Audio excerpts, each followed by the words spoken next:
Este es el maravilloso caso de la baja del desempleo para arriba. Bueno, los datos que salieron hoy muestran varias cosas, Pablo. Yo hoy titulaba en un tuit que hice, no te salvó ni Uber. ¿Por qué? Porque en la tasa de desocupación, si yo dejo, me echan de FATE, cobraba 1,5 millones y voy a hacer Uber y cobro 100.000 pesos, la tasa de desocupación no se aviva. O sea, vos sos empleado, tenés trabajo. Claro. Mi compañera Julia dice que la tasa de desocupación leída así es como una especie de mortadela. Adentro tiene de todo. Es decir, tiene el de Uber y tiene el de que gana 10 palos. Milei fue un instrumento de castigo. Claro. 4 meses antes de la elección de Milei, ¿quién apostaba un pleno de que Milei iba a pasar a segunda vuelta? Nadie. Posiblemente tengamos un escenario similar. Hay que destacar también que la metamorfosis de la gente que sigue apoyando a Milei ha hecho que se transforme en un núcleo duro que tiene y guarda ciertas similitudes electorales con el kirchnerismo. Ustedes saben que el kirchnerismo, como fuerza política, tiene piso alto en una primera vuelta y techo bajo en una segunda. Bueno, el mileísmo se está transformando lenta e inexorablemente en una fuerza política que mide mejor en primera que en segunda. Es un error estratégico al sistema. La pandemia quizás sea el evento traumático más reciente que hemos vivido como sociedad en el tema sanitario, y la Organización Mundial de la Salud y ser parte de esa organización nos permitió tener los datos en tiempo y forma, averiguar cómo estaba constituido el virus. Lo que la OMS hace es dar recomendaciones de la mejor evidencia disponible y participar en esos foros de discusión en la investigación mundial en salud. Lo que obtenía la Argentina de esto es mucho más de lo que perdemos. Carlos Menem se bajó de la carrera presidencial porque perdía en segunda. Desde ahí hasta acá hemos visto un montón de dirigentes. Scioli, que perdió en segunda vuelta, Sergio Massa, que perdió en segunda vuelta. Por ese techo, por ese límite concreto. Ahí está. Entonces, puede recuperar Milei en la medida que recupere la economía. Ahora, el dilema es que El Salvador, en última instancia, del gobierno de Milei en octubre, hoy está ocupado con muchos otros temas quizás más relevantes para él. Yo creo que hoy el argentino está acumulando mucha frustración. Lo vemos en la negatividad de las dirigencias. No hay un solo dirigente con imagen positiva en la Argentina. Lo que pasa es que tenemos un país que frente a la sumisión esta, de decir Estados Unidos lo hizo, nosotros también lo hacemos, nos ponemos bajo la tutela de un país que hoy tiene un sistema sanitario muy discutido, que es el norteamericano, con un ministro de salud muy discutido, antivacunas, a favor de tomar leche no pasteurizada, en contra del uso de flúor para prevenir las caries. Ese es el sistema de salud americano al cual este país mira como modelo y por eso se va de la OMS. El dato ilustrativo es que la tasa de desocupación sí aumentó, y aumentó bastante. Si lo comparo con 2 años atrás, 5,7 a 7,5. Se invirtieron los números de acá. Estás comparando modelos acá. Y te diría, insisto, que esto es poco porque no ilustra todo. Sin embargo, el dato muestra que aumentó un punto en el 24, otro punto en el 25. También te pega en la desocupación, incluso aunque la gente vaya a hacer Uber.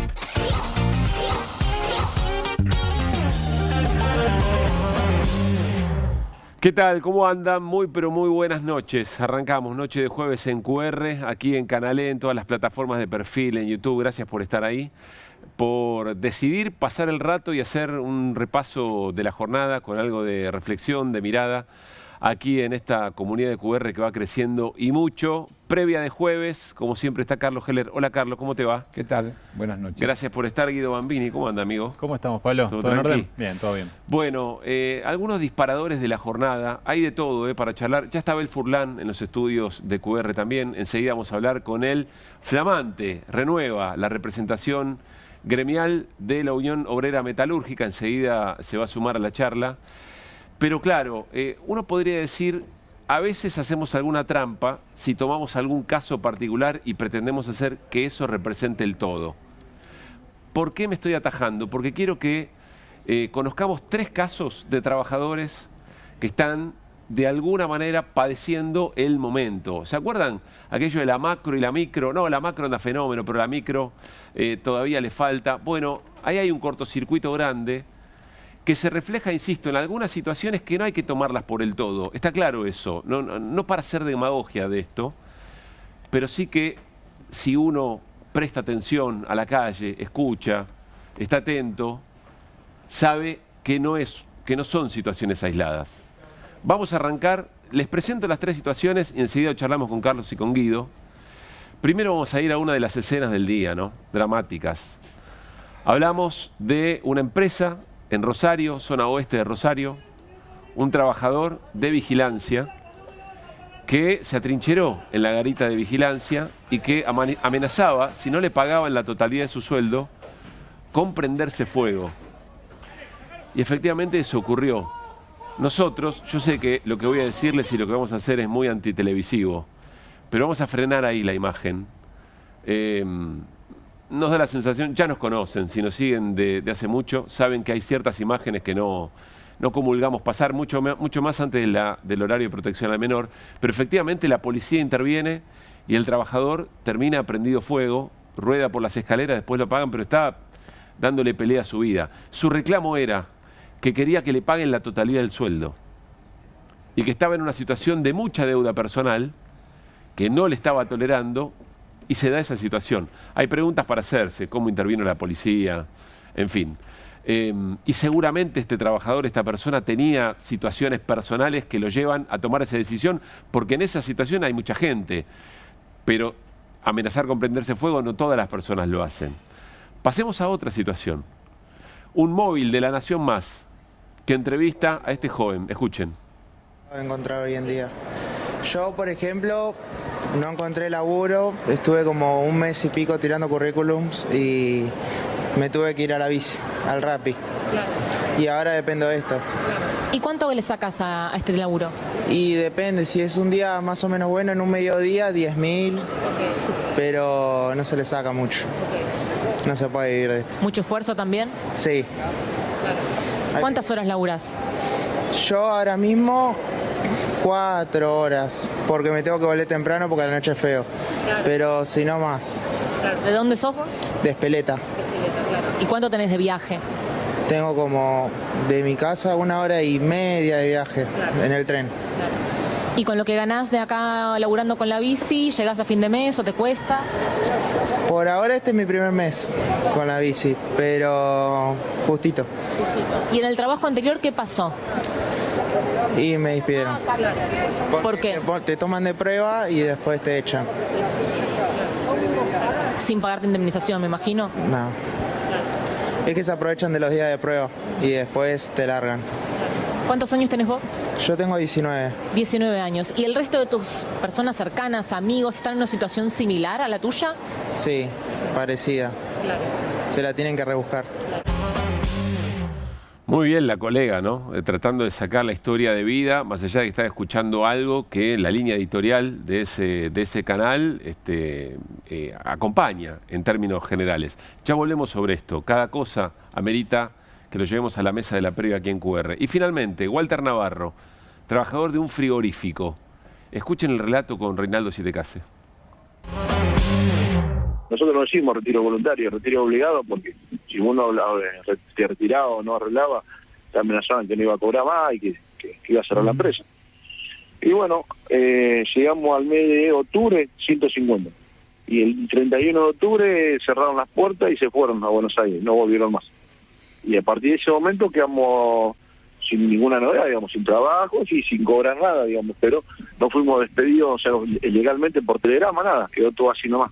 O sea, de los 450 eran, sí, en 2019, después pasaron a 150 cuando se da esta fusión de la empresa, claro. Y después cerró las puertas directamente. El frigorífico está cerrado ahora.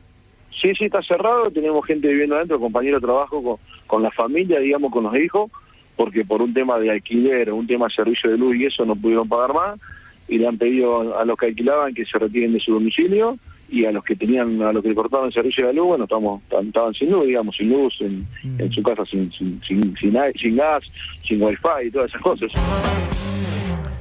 Insisto, Carlos, Guido, no para hacer de algún caso aislado que eso acompañe una mirada que uno tiene de lo que está pasando, pero es consistente con los datos de empleo lo que acabamos de escuchar. Es consistente con las estadísticas. Sí, claro, es consistente con que hay 22.000 empresas menos. No es que cerraron, porque la gente dice cerraron 22.000 empresas. No, netos cerraron menos, mucho más. claro. Hay 22.000 empresas menos. O sea, cerraron muchas más, Porque pero algunas abrieron y que yo, hay 22.000 empresas menos. Y eso supone que hay una cantidad de gente que trabajaba en esas empresas que se quedó sin trabajo. Es casi, no hay que ser muy erudito para darse cuenta. Después están todas las que no cerraron, pero achicaron, que redujeron dotación, que suspenden, etcétera, etcétera. Bueno, que te lleva a ese panorama. Yo voy a tratar de ser lo más preciso posible porque en general a veces se confunden los datos y se manejan. Se habla del crecimiento del desempleo, hoy tenemos el dato de 5 y pico al 7 y pico, pero vamos a aclarar que desempleo mide cantidad de gente que busca empleo, no necesariamente cantidad de gente que perdió trabajo. Entonces, el dato real es que trabajos registrados se perdieron entre noviembre del 25, fines del 25 y del 23 y el 25, 256.000 puestos de trabajo registrados. También se perdieron 52.000 no registrados, es decir que eso te da 300 y pico de mil puestos de trabajo menos, pero simultáneamente se crearon 293.000 puestos de trabajo de monotributistas y cuentapropistas, esto que recién que mostraste, el muchacho de la bicicleta, es decir... Sí, para el INDEC ese muchacho no es un desocupado. Así es, es un monotributista, es un monotributista. Es un cuentapropista. Un cuentapropista, claro. Que es, bueno, es cínico, ¿no? Lógico, sí. No, pero digo para... Está bien, en el dato se para registra no así. exagerar y ser precisos y serios en el manejo del dato, ¿no? No es lo mismo perder un trabajo registrado y cambiarlo por un trabajo de cuentapropista. Por empezar, ni hablemos de los derechos, porque ese cuentapropista no tiene aporte jubilatorio, no tiene obra social, no tiene nada. Se la rebusca, el día que pedalea cobra y el día que está resfriado no cobra. Sí, y déjame sumarte, Carlos, que al 7,5% de desocupados que dio a conocer el INDEC del último trimestre del 2025, datos del último trimestre de 2025, se le suman 11,3% de subocupados, o sea, gente que está ocupada pero quiere trabajar más, tiene tiempo para trabajar más y quiere trabajar más. O sea, tiene necesidad. Tiene necesidad, no le alcanza la guita. Y 11,2% de ocupados plenos que buscan activamente otro trabajo. Porque no les alcanza. Porque no les alcanza. Pero para, ¿eso se tiene que sumar? ¿O eso te demuestra una presión sobre la demanda, sobre el mercado laboral del 30% de la población económicamente activa. Pero lo que dicen es, ese 7,5% que está desempleado, hay que sumarle un porcentaje de gente que no le alcanza. Semi-empleados o empleados insatisfechos, para decirlo de alguna manera, que con esto no me alcanza, lo que gano no cubre mis necesidades y quiero otro laburo. Ahora, en el pibe de 19 años, creo, ¿no? que estaba laburando, que dice, me fui a la bici, dice, ahí se dan una enorme cantidad de cosas. Primero, reforma laboral, periodo de prueba, me tenían ahí, después me terminaron rajando. No me alcanza lo que pedaleo, 10 lucas, dice que hace por día, en un día más o menos, por las horas que puede hacerlo. Que tiene que terminar temprano porque la seguridad, que también... está pintada la realidad. Tenés el dato desagregado, Juli, sé que te estoy cambiando, pero el que venía con las provincias y sobre todo cómo impacta la desocupación en hombres y mujeres entre 16, creo, y 29 años. Sí. Bueno, ahí están en las zonas, ¿no? Gran Buenos Aires, Gran La Plata, Mar del Plata, Río Gallegos, son las zonas de mayor, va más arriba el 7,5, pero miren eso, 16,8 y 16,2, mujeres y hombres entre 14 y 29 años. Ahí está este pibe. Sí, muy impulsada el aumento de la desocupación interanual por esa franja etaria que el mismo trimestre del año anterior estaba en la zona de 13% la desocupación. O sea, el dato general de ese 7,5 te lo sube en gran medida a los jóvenes. Esa situación. Esa gente, claro. Y quiero mostrarles algo que divulgó hoy Pastrana, que es un economista especializado en temas laborales, algo que Carlos nos venís diciendo hace bastante, y es como que seguimos necesitando verlo en concreto. ¿Qué es esto que estamos viendo? La evolución de la actividad económica y el empleo registrado.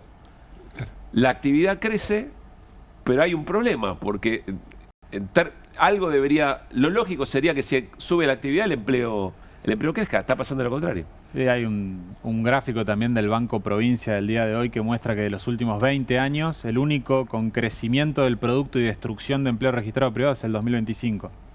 O sea, estamos yendo, como dice Carlos, a un cambio de modelo. Se está instaurando un modelo distinto en la Argentina, donde las actividades ganadoras no generan empleo. Eso es lo que está mostrando esto, Sí, que claro. las actividades que crecen, lo que le da positivo... Y además, volvamos a imaginar que al gobierno le vaya bien y que el modelo que plantea sea exitoso y que entonces crezca la minería, la producción de combustible y el agro.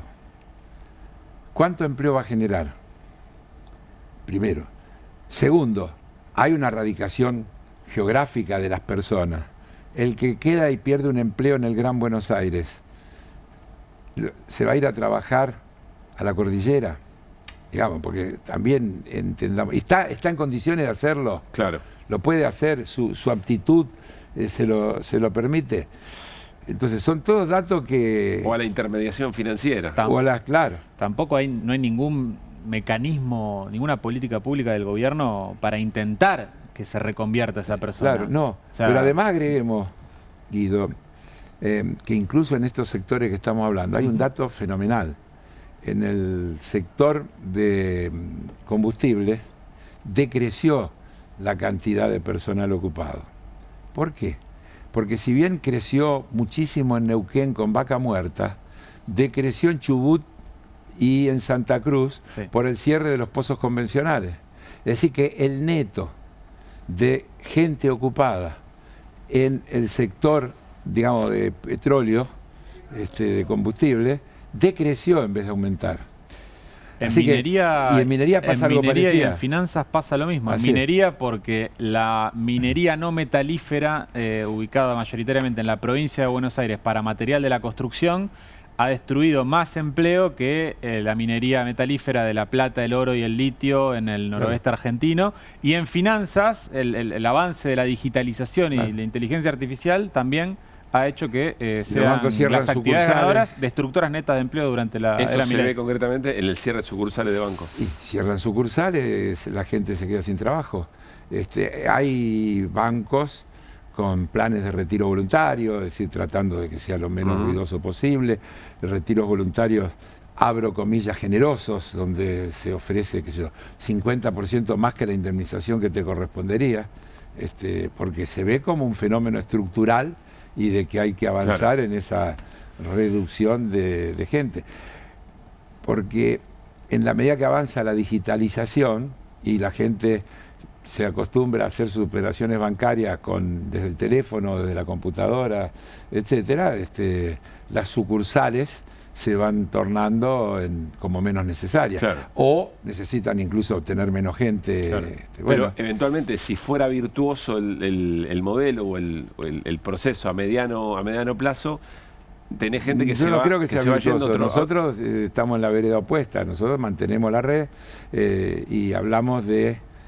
yo lo contaba el otro día, no quiero hacer un aviso. Sí, estás hablando del Crédito. Sí, claro, pero no quiero hacerlo como aviso, digo.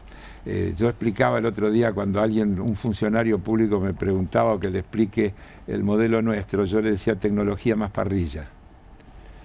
Es decir, lo que nosotros llamamos nuestra actividad institucional, agregarle un valor a la actividad que no es solo la transacción bancaria, sino el vínculo, la actividad cultural, el acceso a información que de otra manera no se tiene, etcétera, etcétera, etcétera. Que todo sea un poco más humano. Que sea humano. Vamos a incorporar, vamos a invitar gente a la sala. El primero que se suma es Federico Sturzenegger, ministro desregulador del gobierno de Javier Milei, con esta definición. Es interesante porque el INDEC te publica los salarios de unos y otros y quizás, no sé, te resulte sorprendente que los salarios o los ingresos de los independientes son más altos que los asalariados. O sea, porque a veces uno tiene como ese prejuicio... De que es de segunda categoría. ¿Es de segunda categoría? El independiente. Yo te digo, bueno, si el salario y el ingreso es más alto, no sé cuánto de segunda categoría es, sino que quizás esté reflejando este cambio en las modalidades laborales, ¿no? Enseguida se lo vamos a preguntar a Abel Furlan también, secretario general de la Unión Obrera Metalúrgica. Dice Sturzenegger, el salario de los informales es mejor que el de los formales, que es consistente cuando decía lo de los empleos, ¿no? Que, sí, en ese mismo tuit también. Que le iba mejor a la gente cuando iba hacia el cuentapropismo. En ese mismo tuit también Sturzenegger mencionaba que los salarios del sector informal, del sector no registrado, el promedio, están por encima de del promedio de los salarios registrados. Eso está mal. Si uno va a la fuente... O sea, es falso. Es falso, directamente. Hay un tuit de Daniel Steiger, que es un investigador de Fundar, muy preciso con los datos, que da cuenta cuando mira la cuenta generación de ingresos que está mal. Que está Esto mal, es lo que estamos compartiendo. Efectivamente. Que no es... sí, el gráfico no refleja específicamente, sino... que habla de la cantidad de ocupados para contrarrestar lo que dijo Sturzenegger de la creación virtuosa de puestos de trabajo, pero en el tuit, cuando uno lo lee, se encuentra con que efectivamente cuando uno va a la fuente, a la cuenta generación de ingresos del INDEC, se encuentra con que los salarios promedio registrados son mayores que los no registrados. O sea, está taxativamente mal lo que dice Sturzenegger, que es la intuición, es lo lógico. Además, hay que sumarle a lo que plantea Sturzenegger que nunca especifica si está tomando un salario bruto o un salario neto del sector registrado, ¿no? Porque, digo, el trabajador registrado en el salario bruto tiene aportes a la seguridad social, tiene... Claro, tiene... digo, está construyendo su futura jubilación. Exactamente, la obra social y la jubilación. O sea, tiene que aportes. El planteo que hace... Está mal. Pero hay otro dato. Porque yo explicaba hace un ratito que bajó la cantidad de trabajadores registrados y aumentó la de trabajadores no registrados o cuentapropista y demás. Si eso fuera cierto, tendría que notarse en un incremento del consumo. Claro. ¿Qué pasó con la carne? Claro. ¿Qué pasó con la carne? Pero además de la carne, pero ahora vamos a la carne, pero con la idea. Insisto, si bajaron los formales y subieron los informales, y los informales ganan más que los formales, tendríamos que estar con un crecimiento del consumo, la actividad económica, el consumo de la... Sin embargo, todos los indicadores de consumo marcan para atrás. Todos los indicadores de consumo marcan para atrás. Tendría que estar ocurriendo algo muy raro, que la gente ahorra en alimento o algo por el estilo. Hace dieta. Hace dieta. Claro, entonces... porque están todos a dieta y comen menos culturalmente, y ahí viene creo, la provocación, de Guido respecto de lo de Nicolás Pino, que dice la caída del consumo de carne no es producto del precio, sino que es un cambio cultural. Hoy apareció una información que muestra el consumo anual de carne en la Argentina, y para igualar el último dato hay que ir a 1920. Desde 1921 hasta este último año siempre se consumió más que el último año. Creo que tenemos el dato, ¿no? Para compartirlo. El consumo de... ahí está. Consumo de carne por habitante. Entonces, la caída, yo me corrijo, es el primer bimestre del 26, ¿no? Claro, enero y febrero. Enero y febrero del 26 comparado con los mismos meses. No, son 12 meses móviles. 12 meses móviles. Sí, febrero comparado con 12 meses móviles del año pasado. Entonces vos fíjate, acá está... Los últimos 12 meses. Claro, acá está desde el 2005. Acá está desde el 2005, pero estirando la información para encontrar menos que 47,3 kilos por habitante por año, que es el último dato, tenés que irte a 1920. 1920 es algo más que hace un siglo. El presidente nos dice todo el tiempo que su modelo es de la Argentina de hace un siglo, que tenemos que volver a la Argentina de hace un siglo. Con lo cual todo marcha de acuerdo al plan. Todo marcha de acuerdo al plan. El asunto es cómo le va a la gente con el plan. Claro. La carne aumentó 70% en el último año, el doble que la inflación. ¿Y qué creemos nosotros? ¿Qué será? ¿Lo que dice Pino? ¿Que la gente va hacia el veganismo y entonces por eso baja el consumo? ¿O lo que dice Guido? ¿Cuánto es el aumento? 70% en el último año, 24% en los últimos 4 meses. Hoy mismo dijo Caputo, que bueno, que el repunte de la inflación que ya tiene varios meses es producto del aumento de la carne, que no debería aumentar otro 8% como aumentó el último mes. Y ansiedad que tiene la gente por gastar, que no quiere quedarse con los pesos en el bolsillo. Y entonces, también debería haberse aumento en el consumo, claro, sí, pero no. Claro, porque esa es otra cosa. Caputo hoy dice... Paren acá. Ya viene Caputo, ya se suma a la mesa Caputo, pero lo mencionaba Nicolás Pino. A ver, ¿será lo que dicen Heller y Bambini? ¿Que el aumento de la carne y la gente tiene menos guita? ¿O será lo que dice Nicolás Pino para explicar el histórico bajo consumo de carne? Los argentinos consumimos mucha carne de vacuna, nos gusta y vamos a seguir consumiendo esa carne en los niveles que se están consumiendo. No hay que horrorizarse porque dice que la carne está muy cara, entonces el consumo bajó.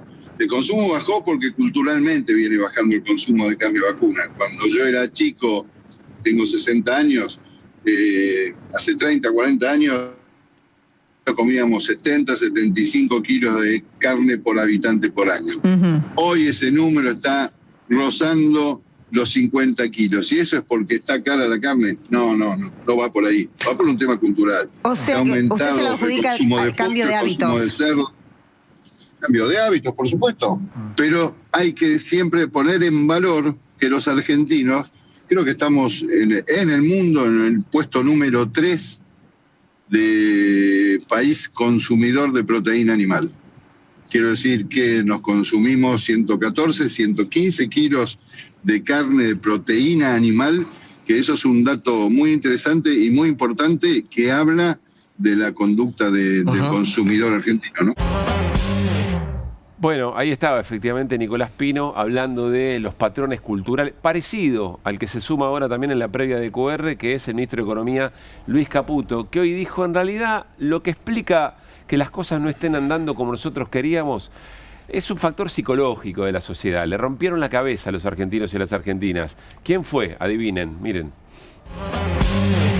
La economía está tremendamente en orden. Ahora, hay muchísima gente que no puede evitar pensar que a Argentina le tiene que ir mal. No es una queja, lo hablábamos recién con Pablo, es descriptivo.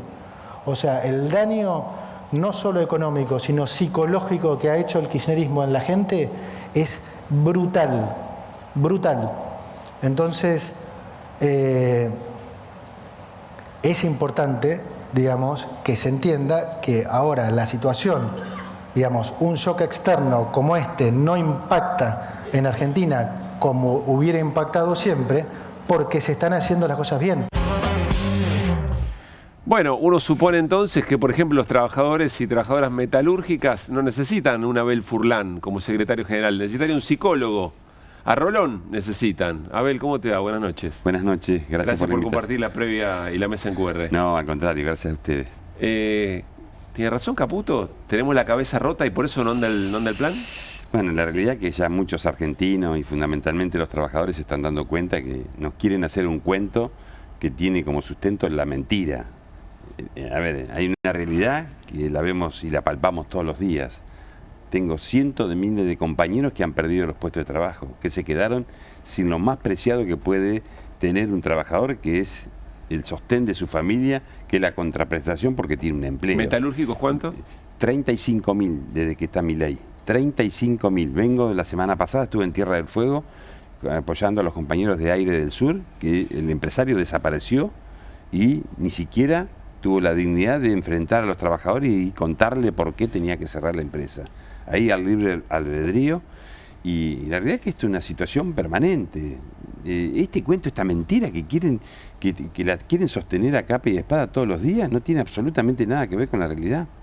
El salario de los trabajadores, ustedes estaban hablando de cuál es la situación económica. Los trabajadores estamos entrando en una emergencia alimentaria.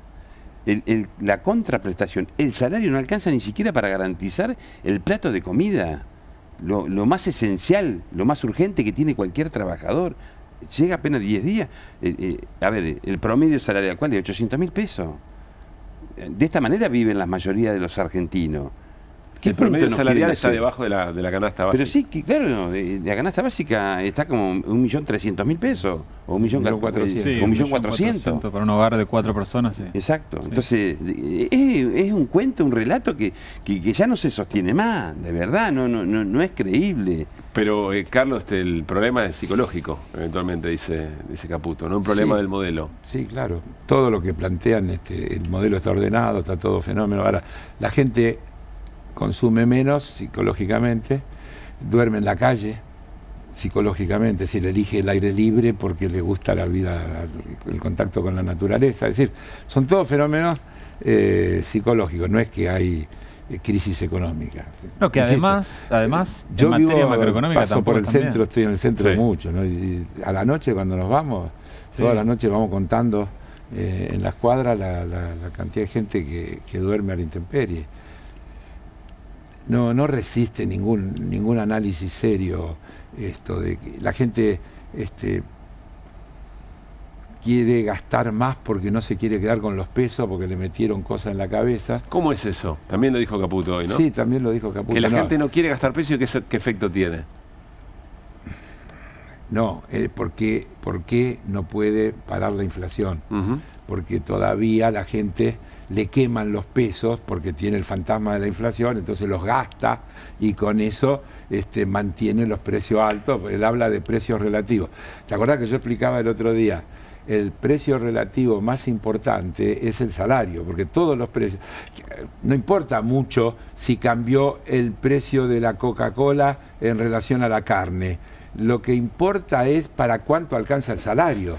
Claro. El precio relativo del salario es el determinante, lo que recién decía Abel, porque es el que determina cuántas cosas podés comprar, cuántos bienes y servicios podés.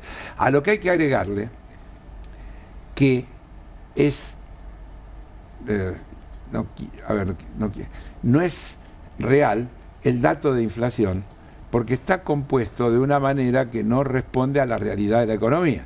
Porque en realidad lo que hay que ver del salario es cuánto es el disponible que le queda a ese trabajador. ¿Por qué? Porque vos tenés en el hogar gastos fijos, luz, gas, agua potable, tenés que pagar.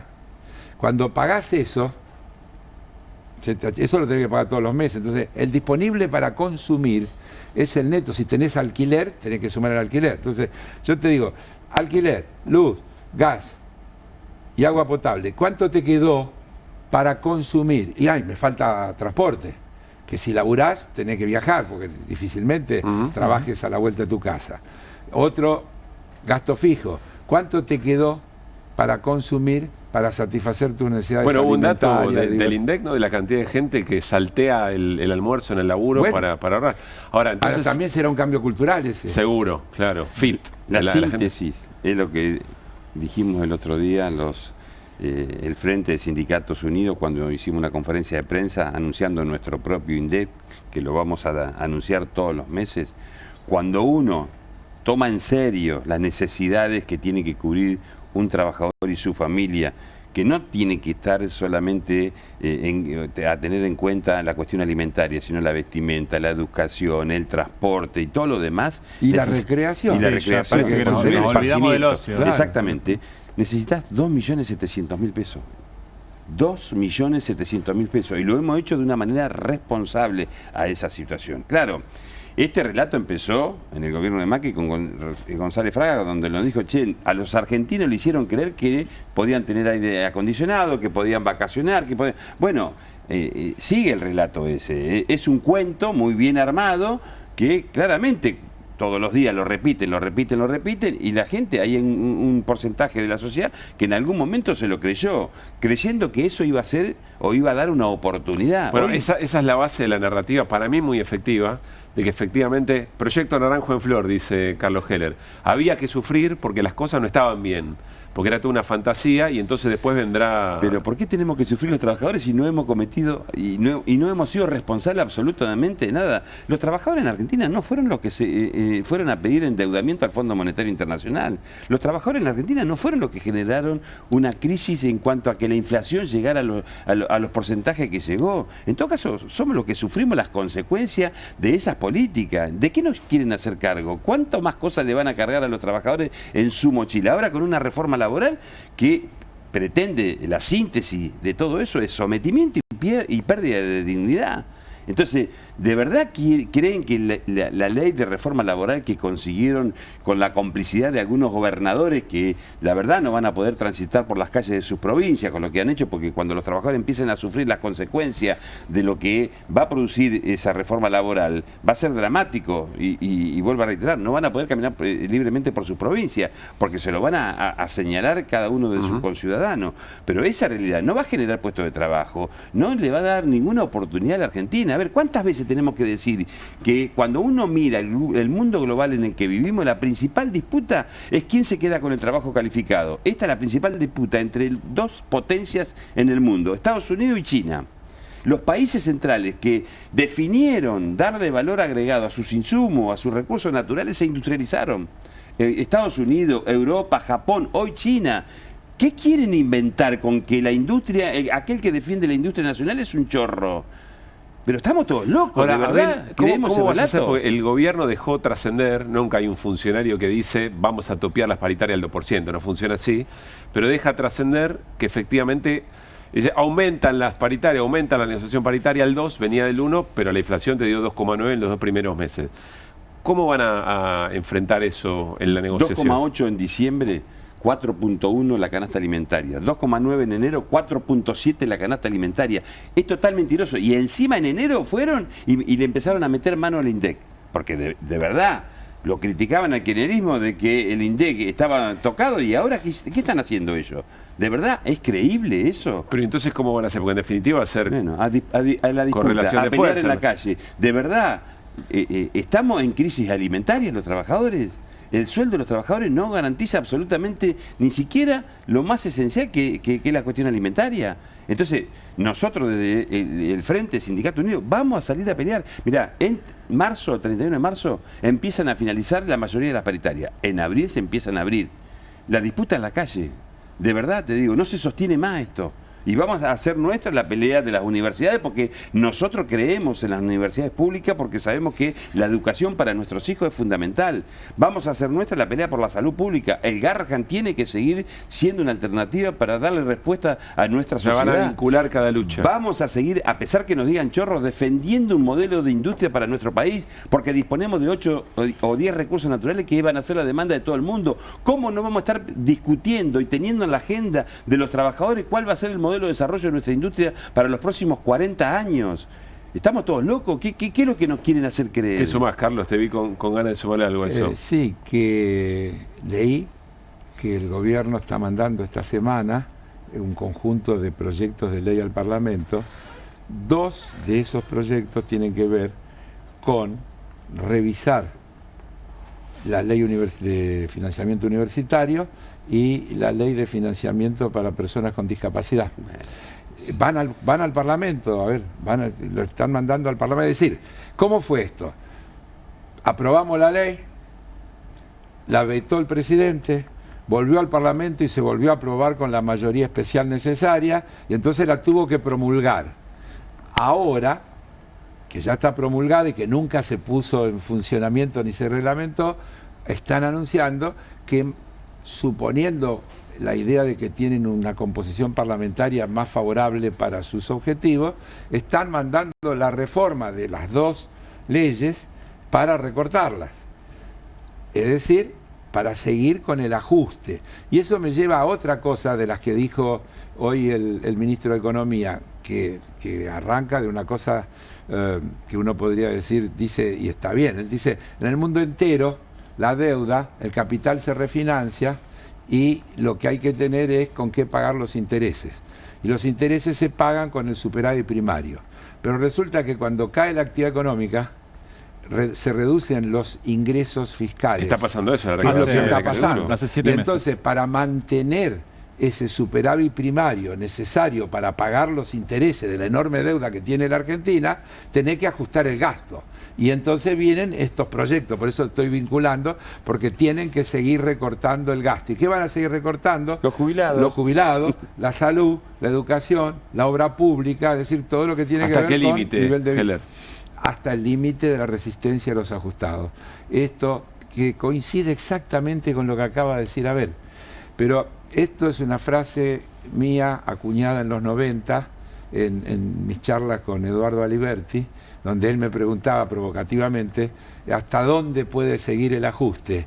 Y yo dije, el único límite que tiene el ajuste es la capacidad de resistencia a los ajustados. Porque si no, el ajuste es infinito.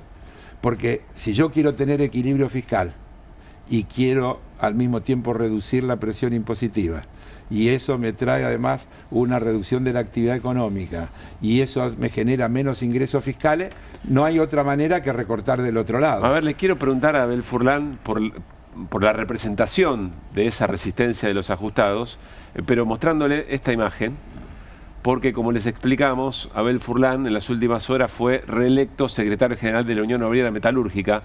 Es un dato muy importante, porque tiene que ver con el carácter de uno de los sindicatos emblemáticos de la Argentina y por la conformación de ese Frente Sindical Unido que viene transversal. Hay representantes de la CTA, representantes de la CGT, y que viene de alguna manera tratando de mostrar otra manera de darle pelea a las políticas del gobierno. Te la hicieron difícil en un momento.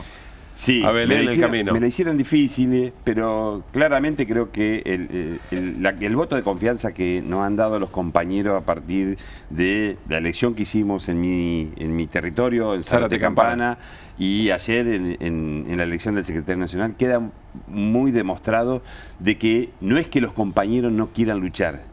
No es que la huelga no sea una herramienta para la disputa de los intereses que están en juego y que pretenden someter a los trabajadores. Lo que están buscando los compañeros es alguien que los guíe y que tenga un objetivo muy claro. Y me parece que nosotros hemos dado testimonio no solamente de resistir frente a la reforma laboral, sino también incorporar una agenda que tiene que ver con la demanda que tenemos de nuestros compañeros. ¿Cuál es el primer punto de la agenda? El salario.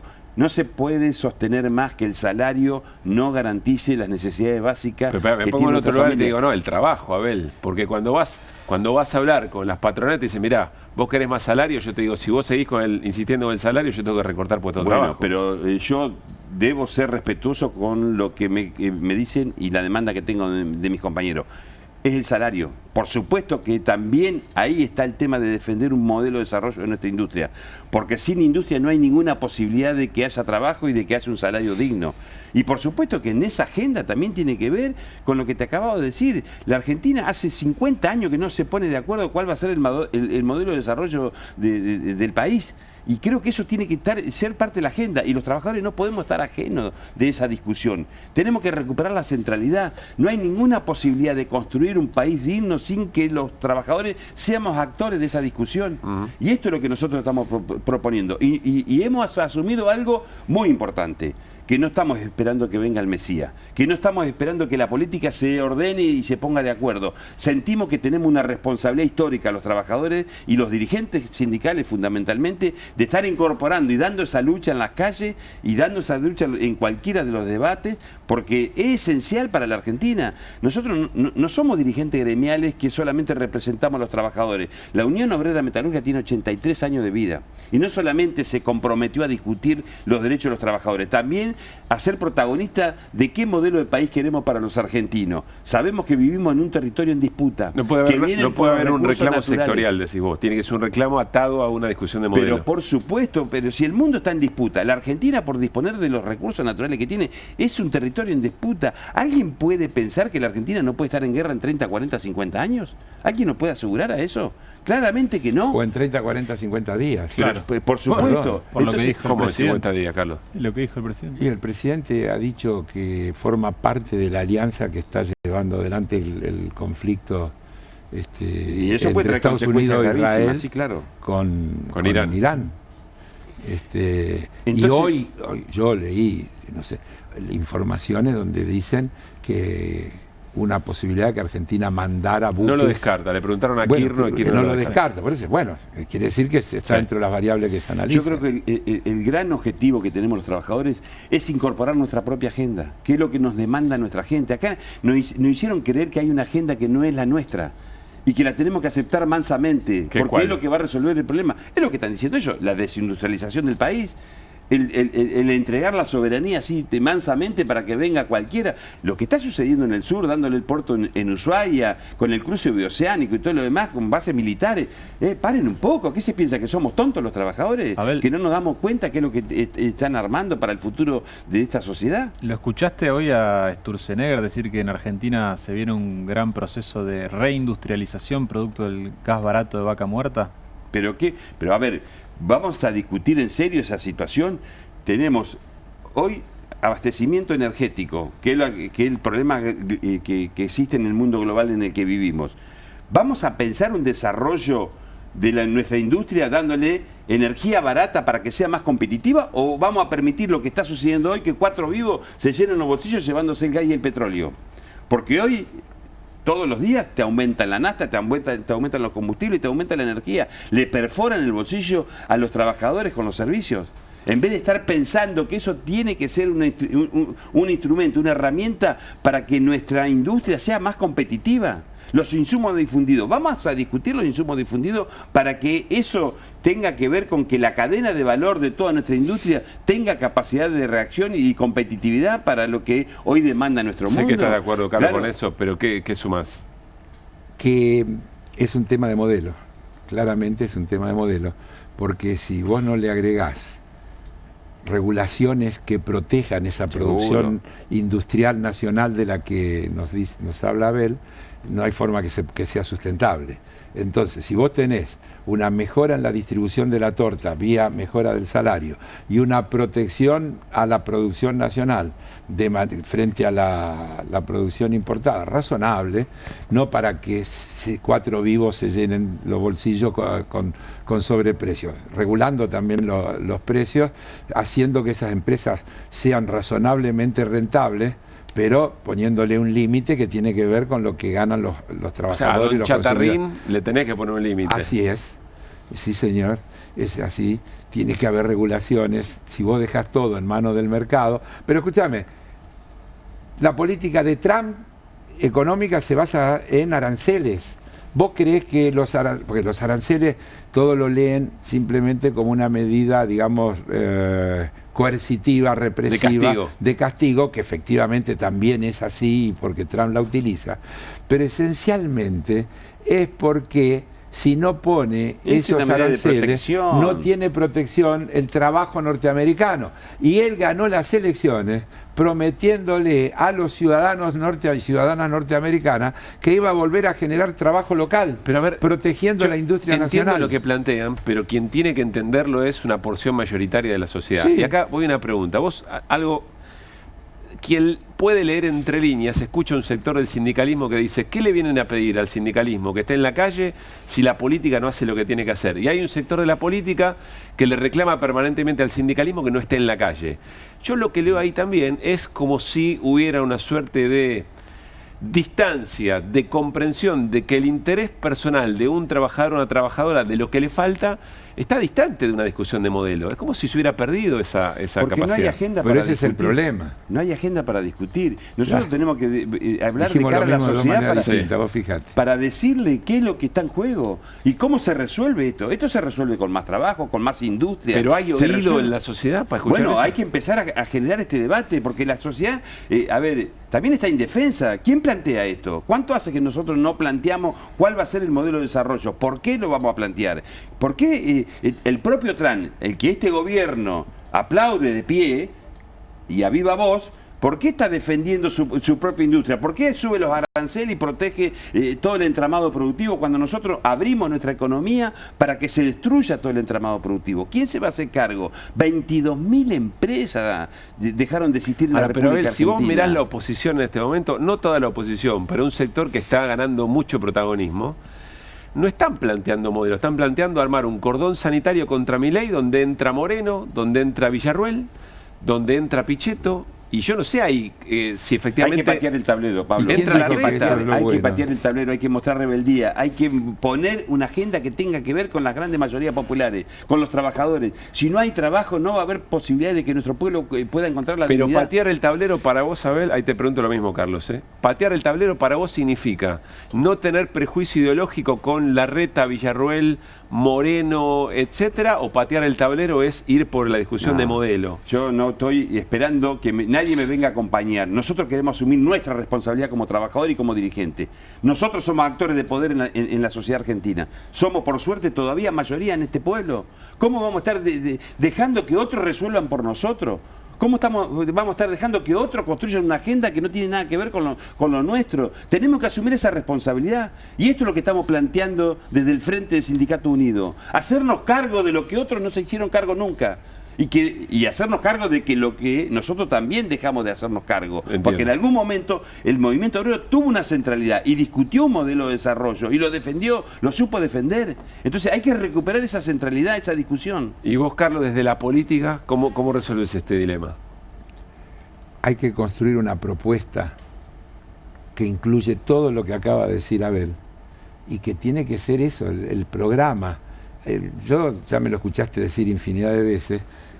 Uno de nuestros problemas es que siempre discutimos la política alrededor de nombres propios. Y yo digo que hay que discutir la política alrededor de propuestas, de qué modelo de país, qué modelo de sociedad, qué modelo de inserción en el mundo. Porque vos no podés, la Argentina no es neutra. Cuando el gobierno asume, lo primero que hace es decide salir de los BRICS. No es casual. Toma una decisión estratégica de dónde quiere ubicarse en el mundo.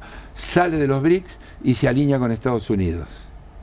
Y yo creo que ese no es el lugar de la Argentina en el mundo. La Argentina en el mundo tiene que estar junto con primero con la región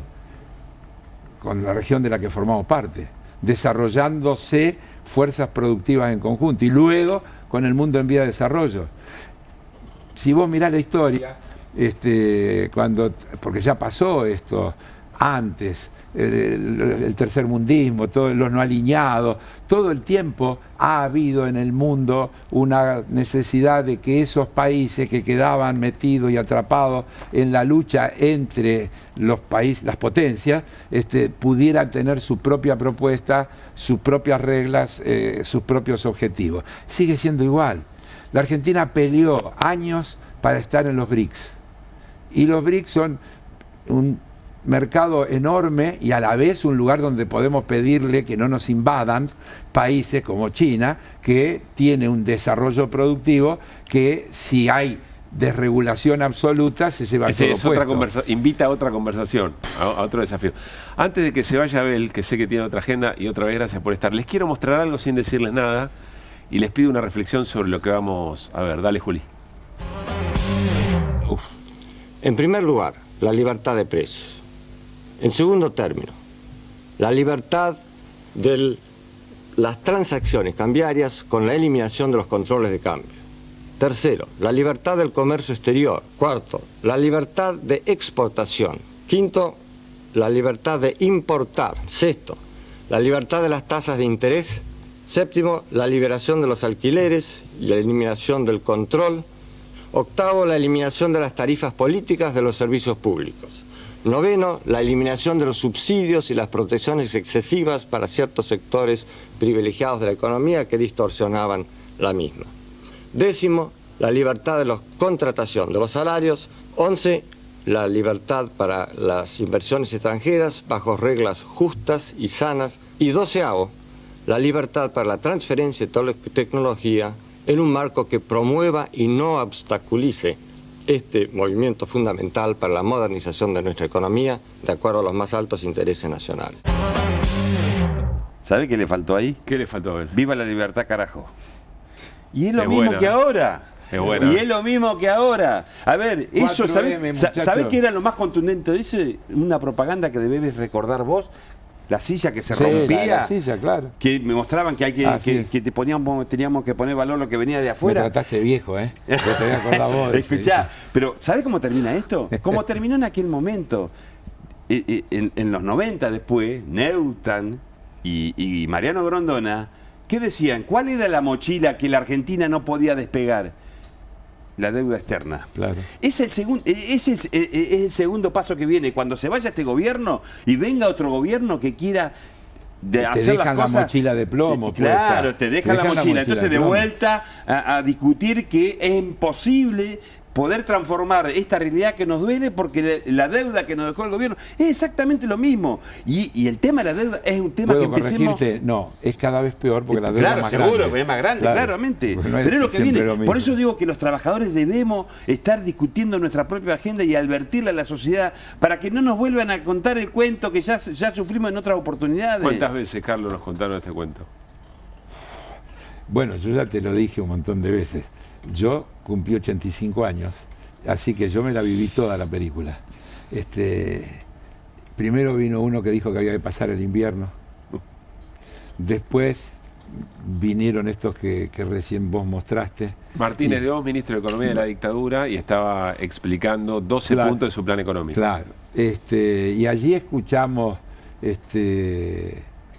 venía de ser el CEO de Asindar. Claro. Sí, venía de ser el CEO de Asindar. Y hemos escuchado a lo largo de todos estos años, lo peor ya pasó. De ahí viene esa cosa que vos recién decías cuando dije modelo naranjo en flor. Lo peor ya pasó. Estamos mal, pero vamos bien. Hay que pasar el invierno. Hay que pasar el invierno. La luz al final del túnel. Brotes verdes. Brotes verdes. Pasaron cosas. Pasaron cosas. Y así de corrido. Y déjame redondear, porque hoy una de las M's, Mauricio Macri, estuvo en un acto de relanzamiento Consejo Nacional del PRO, donde volvió a repetir que ellos quieren ser la alternativa para darle continuidad a este modelo que ellos no cuestionan ni mucho menos, sino que lo quieren emprolijar o mejorar o algo por el estilo desde el punto de vista estético.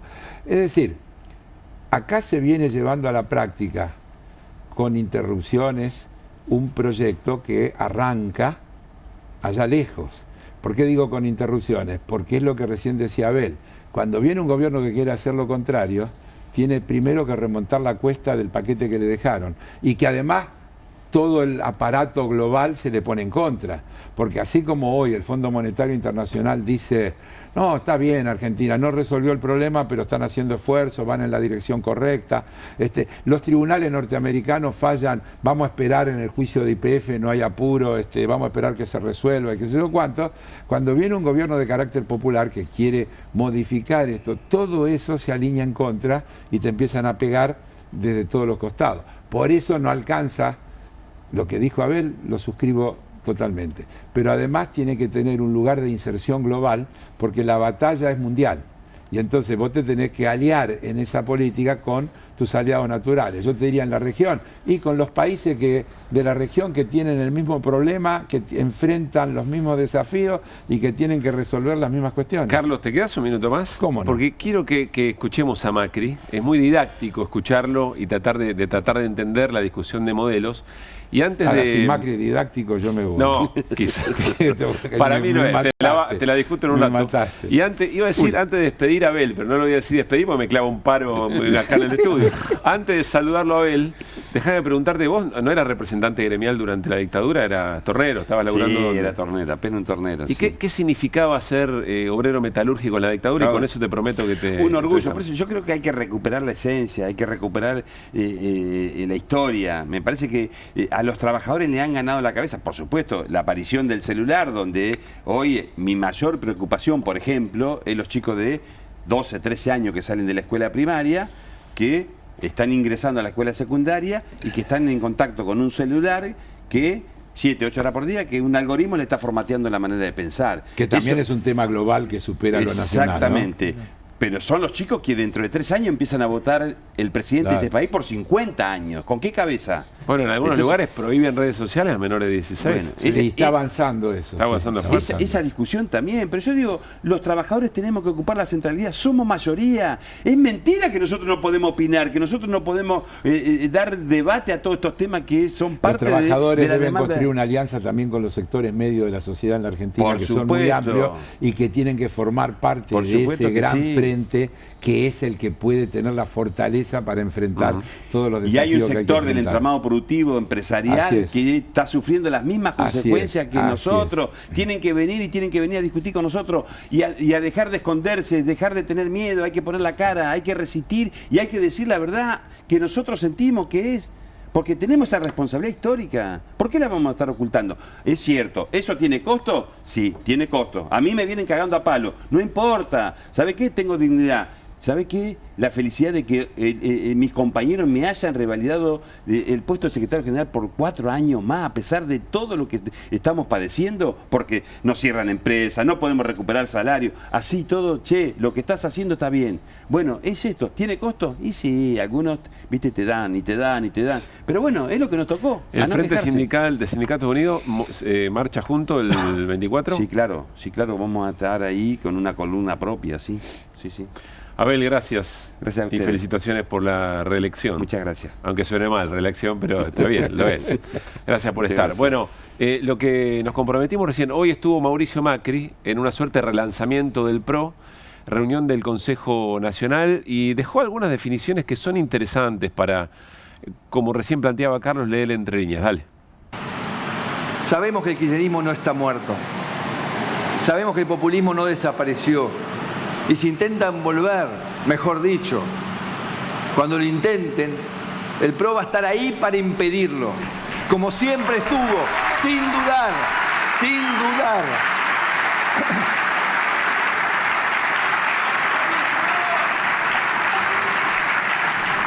Pero también aprendimos que la mejor manera de derrotar al kirchnerismo es gobernando mejor que ellos, haciendo que el país crezca, que los argentinos crezcan junto con el país. Eso es lo que el PRO tiene para ofrecer. Gestión, trabajo, ideas, futuro. Una voz propia para decir lo que se hace bien, lo que se hace mal y lo que no se tiene que hacer. Y no somos un paso atrás. Somos el próximo paso. El que consolida lo que se logró.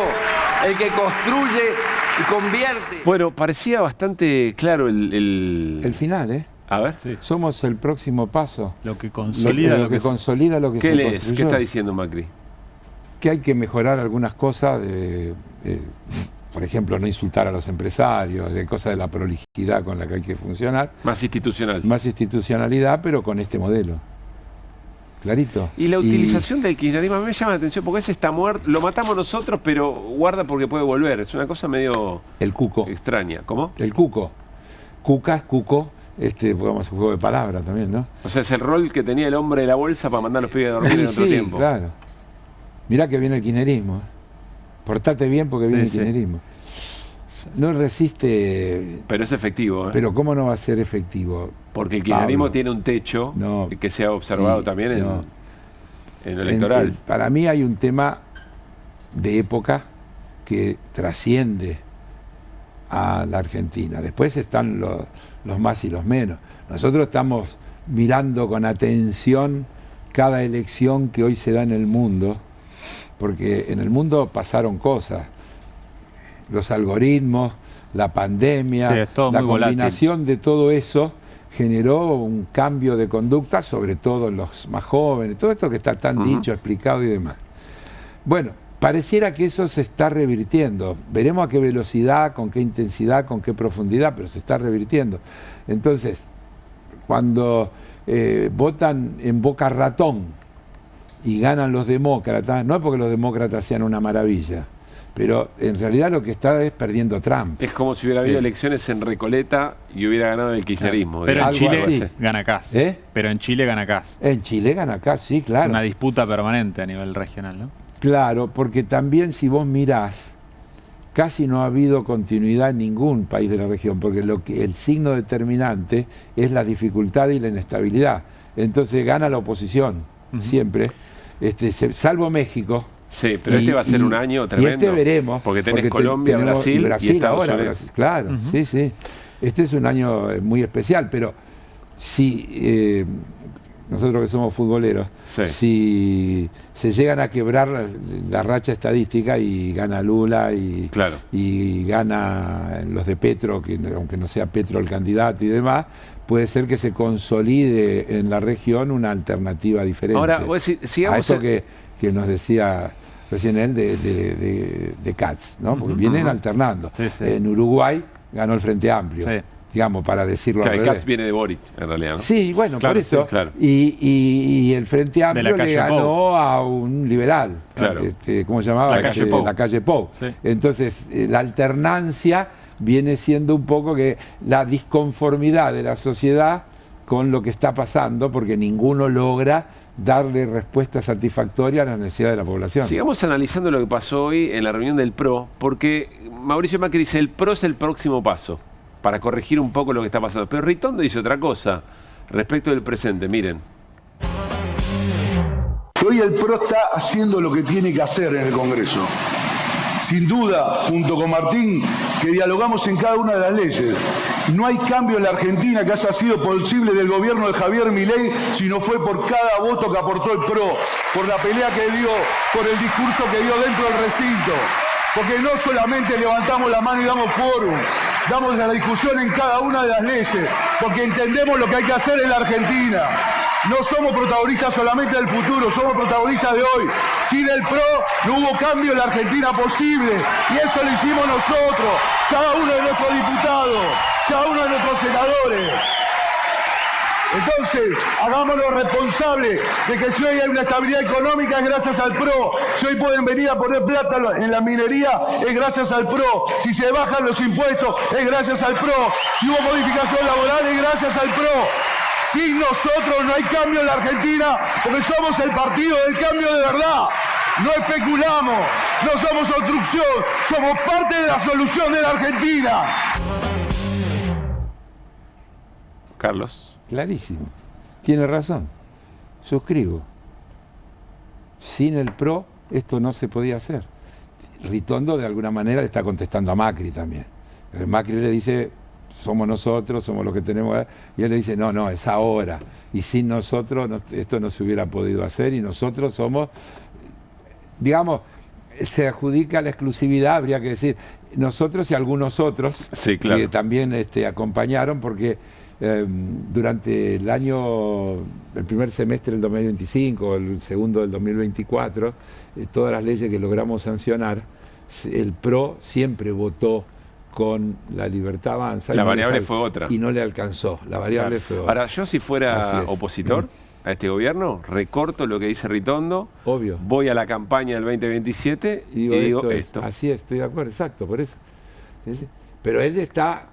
Porque siempre hay que leer a quién va dirigido. Yo insisto, yo creo que Ritondo salió a decirle a Macri, que viene a plantear otra cosa, nosotros no cuestionamos la línea, ¿verdad? Pero los que podemos hacerlo en serio somos nosotros, y Ritondo le dice, no, es ahora, y esto lo garantiza el PRO, y nosotros somos esto lo hicimos nosotros. Esto lo hicimos nosotros. A revalidar su rol en el Congreso. Claro, Macri más estando más afuera y tiroteando que Ritondo. Creo que es todo eso. Bueno, Carlos, te hicimos trotar hoy, pero tenemos algo más para vos. A ver. Una última placa antes de saludar a Carlos. A ver la placa.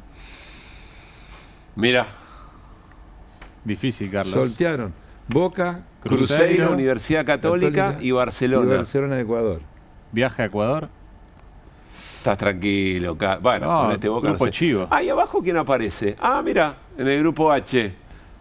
Independiente del Valle, Libertad, Rosario Central. ¿Y el último equipo? Ahí me mataste, ¿no? No importa. Bueno. No estoy tan en... Bueno, nosotros estamos en la Copa. Estamos en la Copa, claro, otros no están. Claro. Bueno, hoy leía una nota y dice, el único grande que está en la Copa es Boca. Déjalo ahí. Yo lo leí en un diario hoy. ¿Sí? El único equipo grande que está jugando a la Libertadores es Boca. No, si querés, ahora le das crédito después te lo mando. Ahora al periodismo le das crédito. Pero déjame, vos me estás despidiendo, déjame despedir a mí con una cosa. Sí, señor. Yo vine hoy acá, pero hoy es 19 de marzo. Y el 19 de marzo se cumplen 47 años del nacimiento del Banco Credicop. ¡Epa! Hoy es el aniversario del nacimiento del Banco Credicop y eso es una cosa que hemos construido entre un montón de gente que ha trabajado y que tiene que ver con todo lo que hablamos hoy, porque yo mostraba ayer en una hermosa actividad que se hizo por el 24 de marzo en el Centro Cultural de la Cooperación, cómo nosotros habíamos desde el movimiento cooperativo organizado la primer acción de resistencia a la dictadura que estuvo alrededor de la ley de entidades financieras de Martínez Dios. El proyecto original de Martínez Dios, entre otras cosas que luego consolidó, prohibía la actividad cooperativa y decía que la actividad financiera solo podía ser prestada por empresas organizadas bajo la forma de sociedades anónimas. Estaban las cajas de crédito cooperativas en claro. Nosotros tomamos la decisión de organizar un reclamo y durante 7 días salió una doble página de Clarín, una solicitada de doble página de Clarín, donde... Con ¿76? 77, enero del 77. Enero, febrero del 77. En esa doble página de Clarín aparecía la firma de pequeñas empresas de todo el país con una particularidad. Taller Don Mateo, entre paréntesis 3. Fiambrería Jorgito, entre paréntesis 2. Abajo decía el número entre paréntesis y la cantidad de trabajadores que tiene cada una de estas pymes que está firmando este pedido. Firmaron unas 100.000 pymes, una cosa así de todo el país, un número... Bueno, ya te digo, una doble página durante una semana, de letras chiquititas, todo en columnadas, las tengo... Durante la dictadura y contra una de las leyes centrales de la dictadura. Si querés te la traigo la semana que viene y sí, te muestro la solicitada, vale la pena. Terminado eso, hicimos otra con entidades de bien público, donde eran alrededor de, si no me falla el dato de la memoria, eran alrededor de 15.000 entidades, de todo tipo, desde Rotary Club de Pueblos a cámaras empresarias nacionales de pymes. Todo bajo el mismo pedido. Bajo el mismo pedido que se permita que la forma cooperativa para la actividad financiera. Y una tercera y última de 140 personalidades, donde estaba Sábato, Menotti, Pugliese,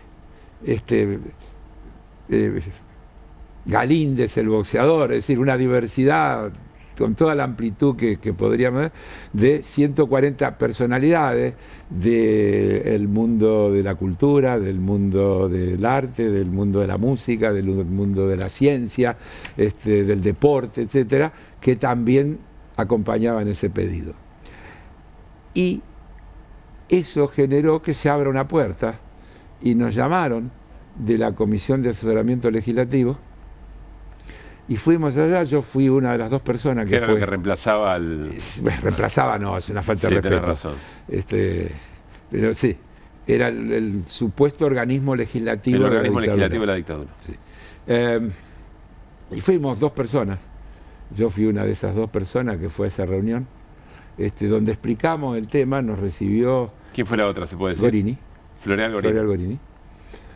Nos recibió el brigadier Lamidoso, que en ese momento presidía la Comisión de Asesoramiento Legislativo, que después reemplazó a Rey, creo, en la Junta. En ese momento estaba en la Comisión, después fue miembro de la Junta. Le explicamos, nos escuchó y se cambió la ley. El proyecto se cambió, incluso Martínez Dios, cuando lo presenta, dice que del proyecto original una de las cosas que se modificó es permitir la forma cooperativa en la actividad financiera. Desde luego que era una ley que, y ponerlo en la lista de las cosas pendientes que tiene la democracia, sigue vigente. La ley de entidades financieras de la dictadura sigue vigente hoy. Martínez Dios, y como tenés buenos... productores, decirle que lo busquen para la próxima. El día que presenta el proyecto, dice, esta es una ley, una de las leyes seguramente más importantes que habrá de sancionar este gobierno, y está llamada a permanecer por mucho tiempo. Tenía un antes y un parteaguas, que era, las entidades financieras podrán realizar todo tipo de operaciones menos las expresamente prohibidas. Cuando alguna vez nosotros quisimos cambiarlo, queríamos ir por el camino inverso, que arrancaba diciendo las entidades financieras podrán hacer solo aquella que esté expresamente autorizado. Claro. Cuando uno habla Respecto de modelo, de la centralidad cuando uno habla de claro. modelo, digo para entender de qué Entiendo. se trata. Bueno, con lo financiero y lo productivo para hoy hacerlo sigue muy... vigente aquella ley de entidades financieras, creo que es una asignatura pendiente, pero en ese marco y con esas limitaciones, aquellas cajas de crédito se transformaron porque las regulaciones de capitales mínimos y demás que establecía la ley impedía que esas entidades locales, democráticas, participativas, que se habían llegado a construir 1000, y que para que tenga una idea de lo que significaban, en aquel momento, un consolidado teórico de todas las cajas de crédito del país la convertían en la tercera entidad financiera de la Argentina después del Banco de la Nación y el Banco de la Provincia de Buenos Aires. Mirá vos. Claro. El consolidado de todas las experiencias financieras cooperativas. Así es. Bueno, desde luego vino un proceso dificilísimo porque la ley de entidades financieras permitió transformar esas cajas de crédito en bancos cooperativos, se crearon 22 bancos cooperativos, pero algunos con volumen escaso, otros con regiones con problemas, otros con insuficiencias en la gestión, porque también hay que decirlo, y todo eso fue llevando a un proceso donde el Credicop fue absorbiendo los distintos proyectos y llega a ese modelo de hoy con presencia en 21 provincias y demás, porque nace como una entidad de Capital Federal y Gran Buenos Aires y termina como una entidad nacional producto de todo ese proceso. Carlos, hoy se cumplen 47 años. 47 años del Credicop y cuando vemos habitualmente, me animo a decir, yo también, cuando veo al Banco Credicop en sus sucursales, cuando ves las publicidades, etcétera, no se asume o no se lee que efectivamente la propia existencia del Banco Credicop fue una resistencia a ese proyecto de entidades financieras de la dictadura. Así nace. Mirá, entre nuestros productores, que son muy buenos, efectivamente, y te lo agradecen, y tus asesores, logramos encontrar esto. Mirá. A ver. ¿Qué opinan los argentinos del cooperativismo? Y esta es una de todas las solicitadas que vos mencionabas, ¿no? Sí, sí. Esta es la de las personalidades. Esta es la porque por lo que estoy viendo, Domper, Olivera, si lo subís vas a ver Monseñor Vicente Saspe, Arturo Weinstock, Humberto Volando, Carlos Perete, Di Rocco, que era secretario del Banco Cooperativo Agrario, presidente del Banco Cooperativo Agrario. Ahí está René, ahí está Sábato, Favaloro. Claro, Sábato. Seguí, a ver si ya que estás. A ver, ¿tenés más? Sí, hay más. Dale, scrollealo tranquilo si no tenés Julia. Bueno. A ver, yo insisto. Che, qué bien, muy bien, felicitaciones a la producción. Profesor de la Facultad de Ciencias Médicas de la Universidad, brigadier general Rey, ex comandante en jefe de la Fuerza Aérea Argentina. Firma la... Mirá. Fíjate. Hasta ahí llegan. Ex presidente del directorio de fabricaciones militares. Esto salió entonces 77, febrero, marzo del 77. Sí. Y lo que está mostrando es la esencia de la pelea que le dio el Banco Credicop, pero en realidad con la que se podía pelear en ese momento. Digamos, yo diría la primer protesta organizada que enfrentó a los objetivos de la dictadura. Nada menos. Gracias, Carlos. A ustedes. Voces del día. Parece que no, pero arrancamos formalmente. Dale. La posición del presidente implica hacer política exterior en primera persona. Es una aberración en una democracia. Hace política exterior en nombre propio. Quiero apurar las cosas, pero demoró mucho tiempo para Argentina llegar a donde está ahora. Las inversiones van a venir, la confianza va a volver. FATE, 900. La de la goma. ILVA, 300. Otito 40, DBT, Chacramato 37, Essen 34, Radio Pop 2. La economía está tremendamente en orden. Ahora, hay muchísima gente que no puede evitar pensar que a Argentina le tiene que ir mal. El daño no solo económico, sino psicológico que ha hecho el kirchnerismo en la gente es brutal. A una mujer la tiene presa y el pueblo argentino se está muriendo de hambre. Gente sin trabajo, gente que duermen a la calle. Hay una pérdida de puestos de trabajo, algunos de ellos de calidad, y hay un reemplazo por puestos de trabajo de menor calidad. Son los primeros indicadores de un mercado de trabajo que se empieza a resentir mucho. Estuve como un mes y pico tirando currículums y me tuve que ir a la bici, al Rappi. Tienen que dejar de fundir empresas argentinas, pues vamos a caer todos de hambre como está pasando. Hace falta mejores trabajos, porque la oferta que hay es laburar de 9, 12 horas mientras te pagamos 450.000 pesos. La declaración de la emergencia económica y social. 2.000 panaderías cerraron y perdimos 16.000 puestos de trabajo. Estamos hablando de más de 22.000 empresas que han cerrado. Hace 2 años la economía se cayó, se planchó y no volvió a recuperarse. Que es como tener a Messi como jugador activo todavía en la cancha, ¿no? O sea, es muy difícil que aparezca un nuevo 10. Nosotros lo tenemos a Mauricio. Y quiero ser muy claro, no vamos a hacer oposición, no vamos a boicotear ninguna ley que haga bien al país. Esto lo aprobó el Congreso. Sí, convirtieron en ley el financiamiento universitario. Mi ley no lo quiere cumplir. La emergencia en discapacidad, mi ley no la quiere cumplir. Nosotros no estamos obligados tampoco a cumplir una norma que es grosera y manifiestamente inconstitucional. Hay que inventar nuevas formas de lucha, de resistencia. Aquí estamos, seamos protagonistas.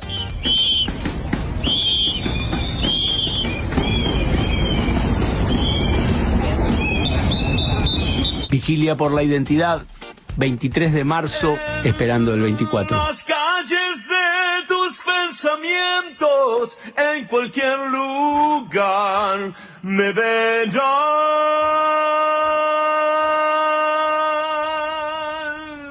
Estarán mirando las voces del día y como nosotros hacemos ese repaso, no me canso de decirlo, es como botón de muestra o buen resumen de las cosas que nos andan pasando día a día. Felicitaciones a la producción. Quiero saludar a Julián Moreno, es el titular de APIME, de la Asamblea de Pequeños y Medianos Empresarios. Hace un ratito nos está esperando. Gracias por eso, Julián. ¿Cómo te va? Buenas noches. Buenas noches, Pablo. Gracias por el contacto. Acá estamos con Guido Bambini. A ver, muy importante. Después te voy a decir algo que salió en la charla con Abel Furlan, que estuvo hace un rato con nosotros, secretario general de la Unión Obrera Metalúrgica. Pero hoy hicieron una movilización al Congreso. A mí me parece esto relevante. Contanos un poco cómo surge la actividad. Pero porque entonces las pymes aparecen como un sujeto político en medio de esta situación de la industria, ¿no? Sí, es un poco la coyuntura que va obligando a propios y ajenos a moverse. Lamentablemente pasa cuando la crisis parece que tocar a fondo, que evidentemente tiene más para recorrer, pero viene dañando fiero. Y bueno, logramos una convocatoria interesante en el Congreso para acercarle a diputados que bajaron a recibirnos, que estuvieron con nosotros charlando un poco ahí en la vereda del edificio. Porque entendemos que obviamente del Ejecutivo no hay mucho para reclamar. El modelo que llevan adelante es un modelo totalmente antiindustrial que está haciendo mucho daño en el entramado productivo, y entendemos que es el Congreso, es el Poder Legislativo el único que puede darnos un poco de atención para medidas paliativas únicamente, ¿no? Obviamente el modelo no lo vamos a cambiar desde el Ejecutivo, desde el Legislativo, pero sí medidas paliativas que impidan que en lugar de perder 10.000 empresas, 10.000 empleadores por año, como se están perdiendo desde el cambio de gobierno, bueno, caiga alguna menos, porque la verdad que empresa que cierra no se abre más. ¿Medidas paliativas como cuáles, Julián? Medidas paliativas en función de lo que también hay que evaluar que es viable, ¿no? O sea, un tema con las tarifas, un tema con prórrogas impositivas o si querés condonaciones de deudas, que no haya, que las ejecuciones fiscales tengan un trato más benévolo, si querés, cuestiones que hacen a la supervivencia, ¿no? Porque la verdad que es simplemente eso lo que podemos aspirar en estos años, en estos 2 años todavía casi que quedan de gobierno. Básicamente pasa por ahí porque el modelo es lo que estamos sufriendo, hay una determinación total del Ejecutivo, parece que no va a torcer el rumbo y en ese camino no quedan más que pymes por caer, industrias por caer. Guido, ¿Qué tal, Julián? ¿Cómo estás? Yo te quería preguntar que, digamos, en este modelo que vos bien describías, en donde los ganadores son la minería, el agro y el sector de petróleo y gas, quería que nos cuentes si efectivamente hay algún vínculo con las pymes nucleadas en APYME, o si más bien se está dando un esquema, estos sectores muy traccionados por el RIGI, el régimen de incentivo a las grandes inversiones, en donde digamos, están aumentando en demasía las importaciones directamente y no están traccionando a las pequeñas y medianas industrias argentinas. No, vinculado al RIGI hay poco actividad concreta, mucho anuncio, creo que hay 7 u 8 proyectos aprobados, la mayoría son de YPF, con lo cual todavía no hay una inversión real sobre el terreno de empresas extranjeras que, como el RIGI propone o permite, pueden importar prácticamente todo, ¿no? En San Juan y en Neuquén son las únicas 2 provincias del país que tienen saldo positivo, muy al ras, ¿no? 80 empresas en el año se han generado cuando en la suma de las demás provincias estás en casi 10.000 empresas menos. Entonces, esos sectores, el sector minero y petrolero, tiene un desarrollo positivo en lo que va este gobierno, pero no emplea. Vos pensás que todo ese sector, minería y petróleo, emplea 97.000 trabajadores en un universo total de cerca de 22 millones de trabajadores, ¿no? En Argentina. En blanco hay cerca de 12 millones. Bueno, 97.000 nada más tiene minería y petróleo. Entonces, proporcionalmente a esa gente es el nivel de actividad que tracciona en el mundo PYME. Todo el resto que vivimos básicamente el mercado interno, esa es la realidad. La PYME vivimos del ingreso de los trabajadores, que para colmo ahora está topeado, ¿no? Porque antes de ayer se anunció que las paritarias no podían superar el 2% mensual, porque estamos teniendo una inflación del 3%. ¿Eso qué implica? Implica que la torta, que es el mercado interno de los cuales los pymes vivimos, es cada vez más chiquita. Se va a ir achicando cada vez más. Y aparte la apertura importadora, que hace pelota a toda la industria nacional, porque es una apertura indiscriminada, ya ni normas de control. Vos pensás que está entrando maquinaria usada, ropa usada está entrando. O sea, la verdad que hay una intención de destrucción de la industria nacional manifiesta. Julián, recién te mencionaba que estuvo con nosotros Abel Furlan, porque él decía que los trabajadores tienen que tener, o que los sindicatos tienen que tener una propuesta vinculada al proyecto de país, más allá de lo que a cada sector o a cada gremio le ocurre, o a cada empresa eventualmente. Y en un momento dice, y deberíamos confluir con algunos sectores del empresariado nacional interesados en el desarrollo del mercado interno, etcétera. ¿Está lejos la posibilidad de una movilización de algunos sindicatos con sectores pymes? Es decir, empresarios y trabajadores, porque estás caracterizando el modelo o la discusión de modelos muy parecido a como lo hacía Furlan recién. No, por supuesto que no estamos lejos. De hecho, en algún momento participamos de un espacio llamado Producción y Trabajo, donde había vinculación entre los distintos gremios más combativos, si querés, y el sector PYME también, más combativo, más propositivo para un modelo de desarrollo nacional. Obviamente, las crisis, cuando se van profundizando, hacen que la reacción sea mayor. Bueno, hay que estar preparado, hay que estar listo para sumarse. Hoy éramos, frente al Congreso, seríamos unos 150 empresarios. Dentro de 2 meses vamos a ser 300 y dentro de 4 vamos a ser 1000, porque la verdad que la pendiente con la cual esto viene deteriorándose es terrible. Claro. Y bueno, por esa razón yo creo que está muy bien lo que dice Abel, de ir generando los espacios, porque ahí nos vamos a nutrir y ahí va a estar, evidentemente, el frente combativo, si querés, contra este modelo, porque la principal, te diría, misión que tenemos es hablarle a nuestros padres, es hablarle a nuestra gente, porque es una batalla cultural, como muchas veces nombramos en este programa, ¿no? Y es la que tenemos por delante, pasa por ahí, es convencer que apaguen el teléfono un ratito, que apaguen la tele, si querés, no este programa, pero que apaguen la tele. Está bien también, sí, cómo no. Pero que charlen con el vecino, que charlen con el empresario que tienen al lado en el barrio y con el laburante, con el compañero. Tenemos que lograr retomar esa gimnasia. Julián, gracias como siempre, un gran abrazo. No, a ustedes, gracias por el llamado. Julián Moreno de APYME. Yo suscribo, si es para entrar en contacto personal con otros sectores, apaguen, no hay ningún problema, lo vale, habremos ganado alguna pelea. Nos vamos a ir a una pausa, pero antes queremos mandarle un gran abrazo a la Asamblea Barrial Juan B. Justo y Corrientes, que además tienen una radio que funciona desde su creación. Estamos hablando en los alrededores del 2001, desde aquel lugar, de aquel momento donde tenían tanto protagonismo, porque están muy preocupados y preocupadas por una orden de desalojo del local donde funciona efectivamente esta asamblea, muy conocida en el barrio, ya emblemática. No somos intrusos en el espacio ubicado en Avenida Corrientes 6114, tal como lo señala un acta de notificación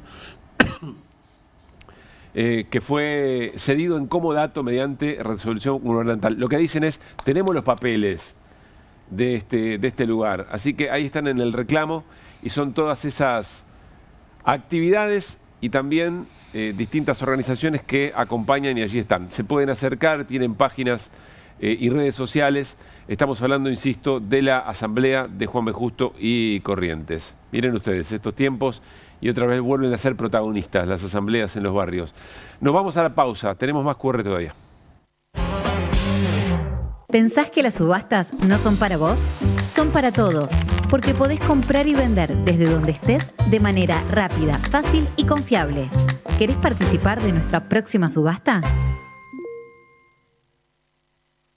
En Pilar contamos con Mimuni, nuestra herramienta digital de atención ciudadana para solicitar turnos, realizar trámites y gestionar reclamos de manera ágil y cercana. Descárgate la app o chatea con nosotros por WhatsApp a través de 11 52 38 68 64. Las 24 horas del día. También podés acercarte a cualquiera de nuestros puntos Muni de lunes a viernes de 8 a 18 horas y los sábados de 9 a 15 horas. En Pilar seguimos acercando el Estado a todos y todas las pilarenses. Pilar presente con futuro.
Pero pa, es de día. No hace falta prender el aire. ¿Y si volvemos el tiempo atrás?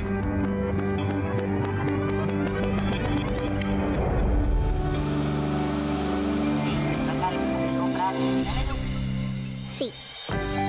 Pequeños cambios hacen una gran diferencia. Cuida la energía. Sumate al consumo eficiente. Sumate al cuidado del planeta. Edenor.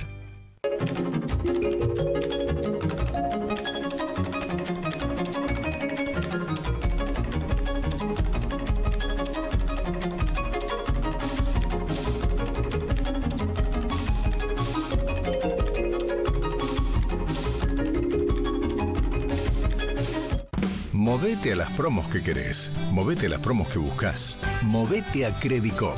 Las mejores promos de ahorro en supermercados y ahorro en combustibles. Todas las semanas pagando con los medios de pago Credicop.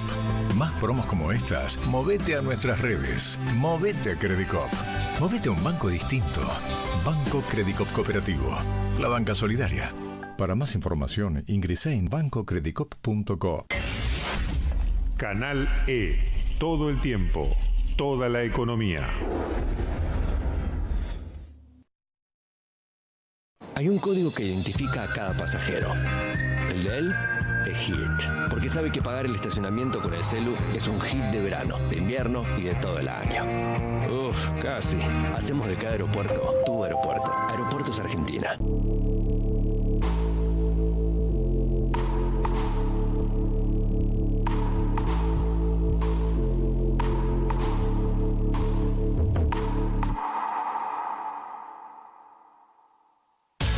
Córdoba es la capital de escapadas todo el año. Sí, un destino para conectar con la naturaleza, hacer sierra office, deporte, comer o visitar a un santo de verdad. Un lugar preparado para que puedas disfrutar todo el año. Vení a Córdoba, disfruta más fácil. Canal E, todo el tiempo, toda la economía.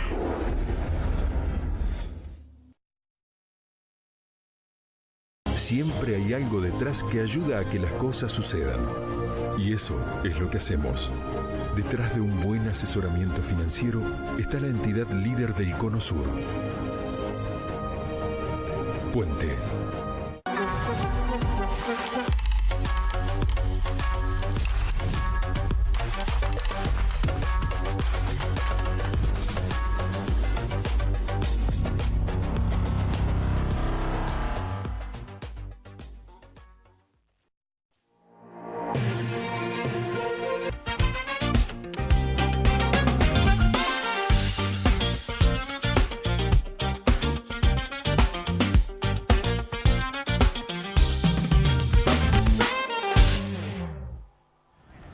Muy bien, seguimos haciendo QR y Guido Bambini trae aumentos y sobre todo algunas cuestiones vinculadas a precios también, ¿no? Porque habló Caputo sobre eso. Habló Caputo sobre eso, tenemos datos de precios y algunos otros datos económicos de la jornada de hoy.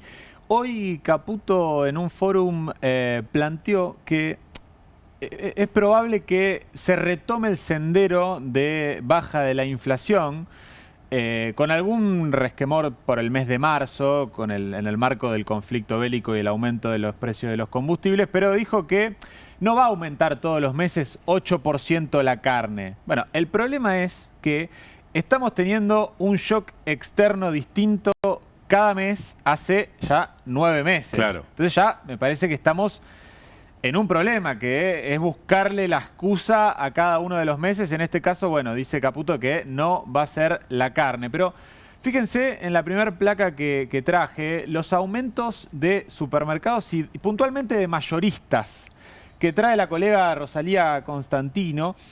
Subas de hasta 12% en 17 días de marzo en segmentos de limpieza, pomadas, entre 9 y 12%, aumentos mensuales, en quesos del 8 al 9%, yerba 7 al 9%, mate cocido 7%, en bebidas alcohólicas 9%, edulcorante 9%, en aderezos también de ese orden. Es decir, aumentos muy por encima de los guarismos que venimos viendo, del 2,9% incluso de los últimos 2 meses, que son los datos más altos de inflación de los últimos 10 meses. Y a esto hay que sumarle... ¿Esto mayorista se traslada directamente a minorista, a precio minorista? No siempre, pero son muy importantes los guarismos. Cuando uno habla con supermercados mayoristas, lo que plantean es que hacía un par de meses que no venían con aumentos los proveedores y el aumento del primer trimestre del año se carga ahora en marzo y por eso subas de hasta el 17%, que yo creo que algo va a absorber el supermercado, los almacenes de barrio, pero son subas muy importantes. O sea, no te da la capacidad, la rentabilidad actualmente para absorber una suba del orden del 10% en promedio en algunos productos. Y a eso hay que sumarle el aumento de los combustibles en términos generales en lo que va de marzo, en estos primeros 15 días, que según un relevamiento que hemos hecho desde el CEPA y en consonancia con otros relevamientos de algunas consultoras, plantean que hay aumentos del orden del 8% ya en estos 17 días en los días de marzo de combustibles. Exactamente. 8% y con la expectativa de que si se prolonga la guerra, vayamos a un régimen de precios internacionales del combustible más alto, con un barril tal vez en un precio de equilibrio en el orden de los $90 es lo que se está proyectando. Hoy sigue por encima de los $100 el Brent, el precio del Brent. Bueno, también cálculos privados plantean de que agregaría 6 puntos de inflación ese precio de equilibrio futuro en un régimen de precios del combustible más alto en el orden de los $90. Así que el panorama de precios es complicado para los próximos meses, a diferencia de lo que planteó hoy el ministro de Economía. También traje algo que ya vimos en la apertura hoy con Carlos, el consumo de carne. Esto lo pasamos rápido, una caída del 2,5% en el consumo en términos anuales, está medido últimos 12 meses, dato último a febrero.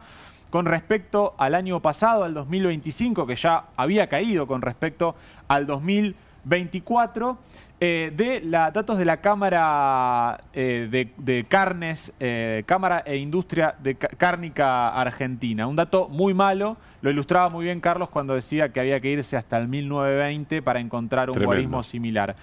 Pasamos también a otro dato interesante que salió en el día de hoy, el índice de confianza en el consumidor del mes de marzo, que elabora la Universidad Torcuato Di Tella. Esto me parece interesante plantearlo en conjunto con algunos otros datos que vamos a ver ahora del INDEC, para contraponer con lo que está planteando también el ministro de Economía en este mismo foro que les mencionaba, en donde dice que aparentemente habría un persistente riesgo KUKA que hace que la inflación no baje, entre otras cosas, porque la gente, porque baja la demanda de dinero, y dice que eso no lo pueden controlar, pero también planteó que generó un daño psicológico en la gente, el kirchnerismo, que hace que haya gente que crea que indefectiblemente el camino futuro de los próximos meses y los próximos años de la Argentina es hacia el fracaso. Bueno, es raro ver, no es raro, pero es paradójico que se encuentra un consenso bastante generalizado en estos datos, como el del índice de confianza en el consumidor, que tuvo una caída del 5%, en términos interanuales en el mes de marzo, y vamos a los datos del INDEC.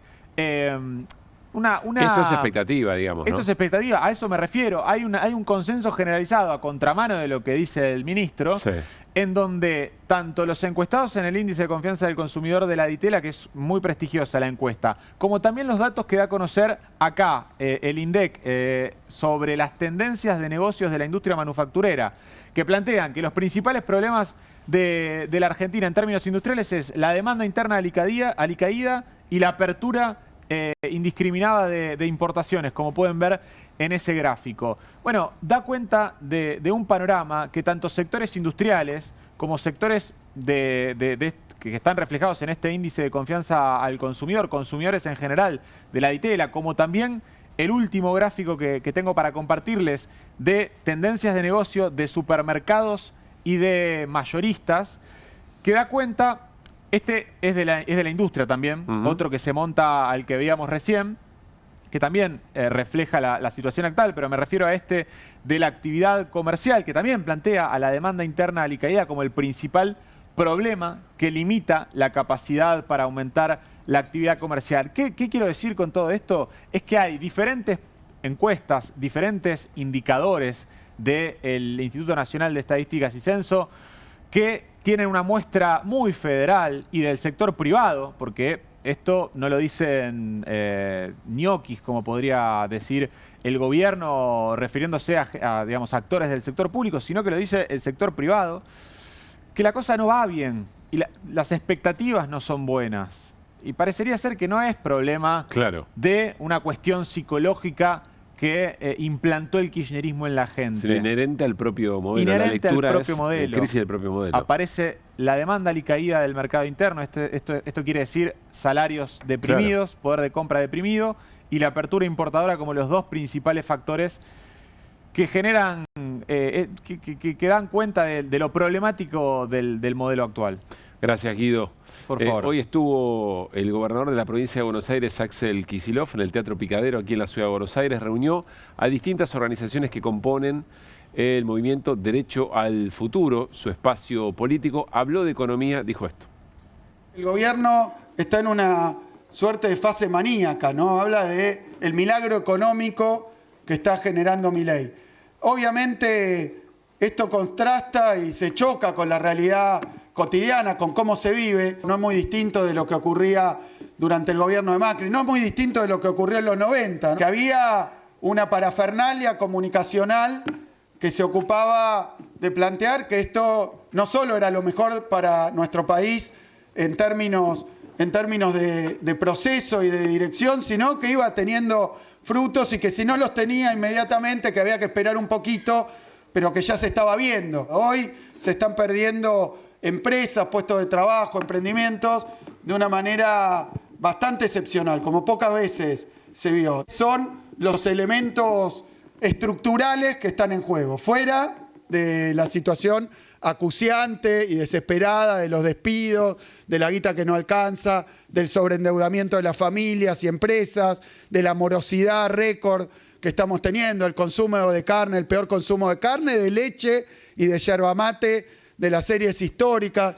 Todo eso negarlo, disimularlo, pasarlo por alto, discutir que esto no tiene que ver con las políticas que están aplicando y, en tercer lugar, sacarnos de la discusión hacia dónde vamos, si se continúa por esta vía. Ahí hay un trabajo que es el desafío más grande que tenemos, me parece a mí, que es lo que nos obliga también a plantear nuestra acción política, nuestra organización, nuestra militancia, no tanto en contra, no tanto para ganarle al otro, no tanto para dejar atrás, lo que hay que plantear es algo que sea lo suficientemente fuerte, lo suficientemente robusto, lo suficientemente entusiasmante, lo suficientemente atractivo, lo suficientemente confiable y lo suficientemente comprometido como para que a la gran mayoría le resulte obvio que es por acá por donde hay que ir. Está claro que falta muchísimo, ¿no? Para que nos metamos en clima, ni siquiera electoral, preelectoral, pero es notable cómo empiezan distintos sectores y nombres propios a querer posicionarse, afilar el discurso, ir tanteando en encuestas, ¿no? Por supuesto, el gobernador de la provincia de Buenos Aires, que va a tener que dedicarle cada vez más tiempo a la construcción política, pero por allí aparece Horacio Rodríguez Larreta y habíamos visto a Pichetto la semana pasada. Bueno, distintos sectores que van tratando de encontrar su propia forma y su propio tono. En este caso, que se acelere después del Mundial, ¿no? Seguro, seguro. Postmundial. Por supuesto. Bueno, pero todo opera dentro de la realidad. Y nos llamó mucho la atención, estamos haciendo un repaso de provincias, de situaciones de gran tensión, sobre todo trabajadores del Estado, de distintos sectores del Estado, como por ejemplo la educación. Catamarca, San Juan, provincia de Santa Fe, vuelve un símbolo de la resistencia, que tiene que ver con la carpa blanca. Está en línea Juan Pablo Casielos, docente de lengua en escuelas medias, es congresal de AMSAFE, que es el sindicato docente de la provincia, en CETERA, el sindicato nacional. Juan Pablo Caruso y Guido Bambini, en QR te saludamos. ¿Cómo estás? ¿Qué tal? Buenas noches, ¿cómo les va? Muchas gracias por atendernos. A ver, situación del reclamo y después si nos podés contar un poco cómo vuelve a surgir ni más ni menos que una carpa blanca docente. Mira, sí, como vos bien decías, yo creo que somos parte, quizás no somos los protagonistas principales de lo que hay hoy en el país, es una rebelión docente, ¿no? Lo que vos mencionabas de Catamarca y San Juan son expresiones claras de esa. Ayer hubo una movilización inmensa en Córdoba, de la UPC ahí, me parece que después de 2 años de ajuste y muy fuerte, viste que todos los datos que veíamos de caída del salario en estos 2 años, uno puede decir, bueno, los privados depende, algunos pudieron defender, otros no tanto, los estatales en general perdieron y los docentes quizás somos los que más perdimos, ¿no? Porque a la pérdida de lo que nos pagan los gobernadores, se retiró el incentivo docente, que era lo que pagaba Nación, que podía ser un 8, un 10% del salario, ¿no? Entonces es una caída muy, muy fuerte. Nosotros en Santa Fe perdimos un 30% del salario. Es un montón, ¿no? Yo digo, para graficarlo, cuando discutimos con los compañeros y hacemos paros y nos van a descontar el día. ¿Con referencia a cuándo? ¿Desde 23? Tomando el final del gobierno anterior, ¿no? Veníamos peleándonos con Perotti, que era el gobernador anterior, que nos venía cayendo despacito el salario todos los meses y después hizo así. Tomamos la referencia de la última etapa de Perotti, finales del 2023, y lo que pasó después, 30% menos. Entonces yo digo, de los 30 días del mes, nos pagan hasta el día 20 o 21 y los otros días lo trabajamos gratis en comparación con esos salarios que no eran altos. Bueno, eso fue generando mucho malestar. Lo que ha habido también de parte del gobierno de Puyaro es un ataque sistemático a la docencia, ¿no? Entonces, usar mucho los medios que tiene a su alcance, muchas veces también con pautas muy importantes, para atacar a la docencia, para decir que somos vagos, que tomamos mucha licencia, que todos los dirigentes docentes somos unos chantas. Bueno, una cosa muy agresiva, y que en principio parecía que se imponía con mucha fuerza. La verdad que fueron 2 años de mucho retroceso del salario, de imposición del presentismo que nos obliga a ir a trabajar enfermos, de perder también derechos jubilatorios. Bueno, una situación general muy fuerte. Y lo que pasó, para sorpresa de muchos, lo tengo que decir, y mía también, es que en febrero empezó a aparecer en los rincones más diversos de la provincia, empezando por los pueblitos más chicos, una rebelión docente. Ajá. Es cierto que hubo un impacto fuerte de una rebelión policial que hubo antes, claro, que lo obligó a Puyaro a abrir la billetera y de pronto había fondos, ¿no? La policía, que era un poco la niña mimada de Puyaro, se le rebeló y logró una recuperación importante. Y bueno, atrás de eso salió la docencia. Realmente fue un proceso principalmente autoconvocado, muy fuerte, muy genuino, muy de las compañeras buscándole la manera, en el mes de febrero, antes que empezaban las clases, a salir sin que te afecte el salario, porque un día de paro es perder el día y el presentismo en un salario que hoy el cargo testigo ronda 1 millón de pesos, a lo mejor perder 200.000 pesos para muchos compañeros, por supuesto, es un montón.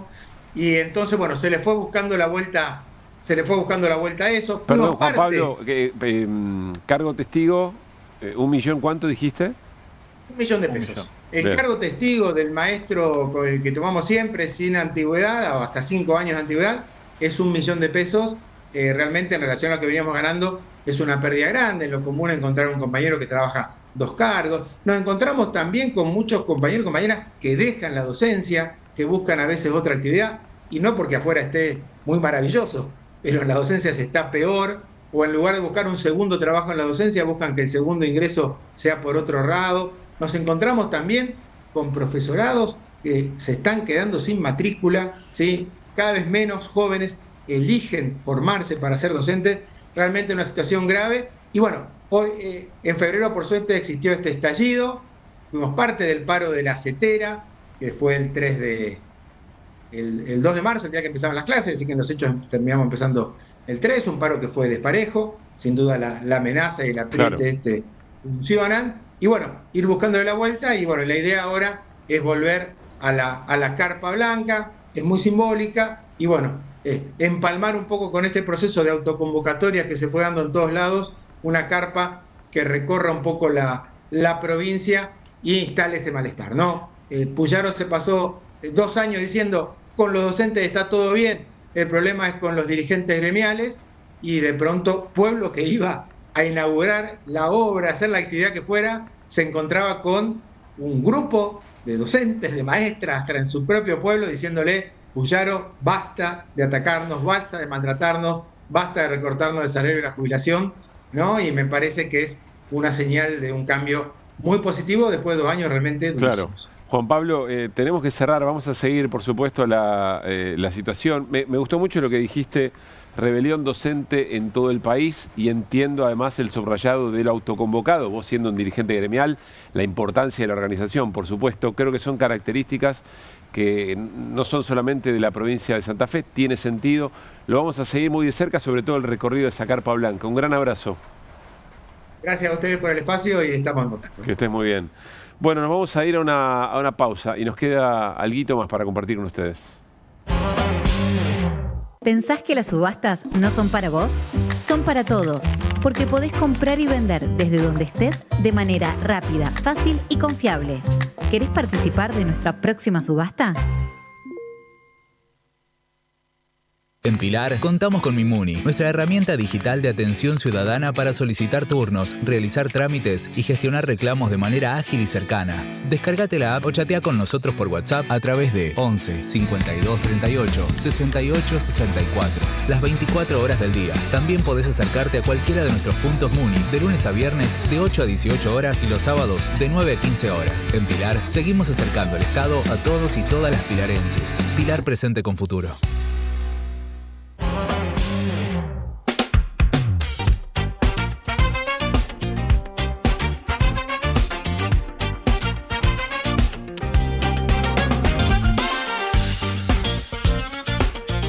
Revista Caras. Rosela y Yankelevich, 25 años de amor, siempre el uno para el otro. El productor y director artístico y la especialista en style y elegancia celebraron sus bodas de plata y sus viajes por el mundo. Juntos vivimos momentos muy duros y otros maravillosos. Natalia Oreiro, distinguida en el Festival de Málaga. Moda y glam en los Oscar 2026. Y además, Patricia Bullrich, furor en el Lollapalooza. Todo esto y mucho más en Caras, que ya salió. Siempre hay algo detrás que ayuda a que las cosas sucedan. Y eso es lo que hacemos. Detrás de un buen asesoramiento financiero está la entidad líder del Cono Sur. Puente.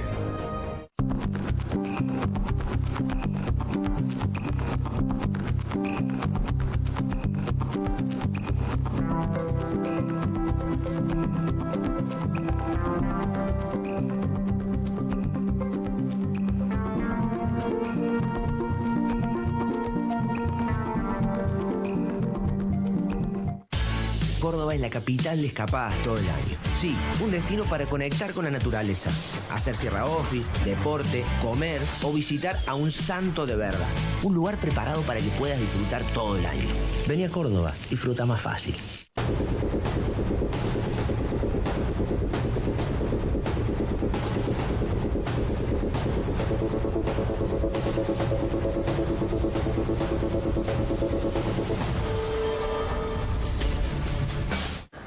Hay un código para los que reservan en la tienda online.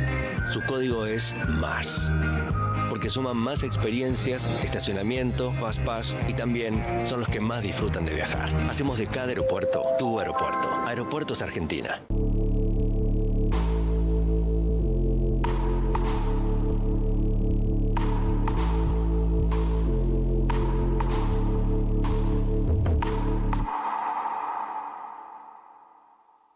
Lo importante es que tengamos conciencia. Señor, dejo el cargador enchufado. La luz, Ciro. ¿Y si volvemos el tiempo atrás?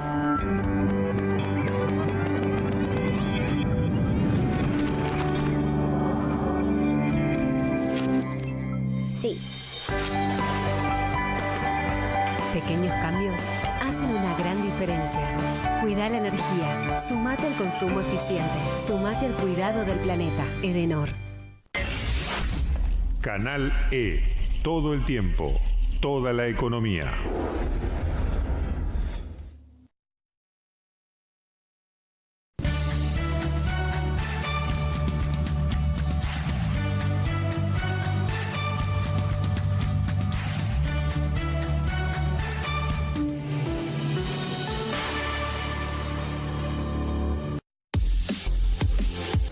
Descarga en Play Store la nueva aplicación de Perfil para estar informado en todo momento.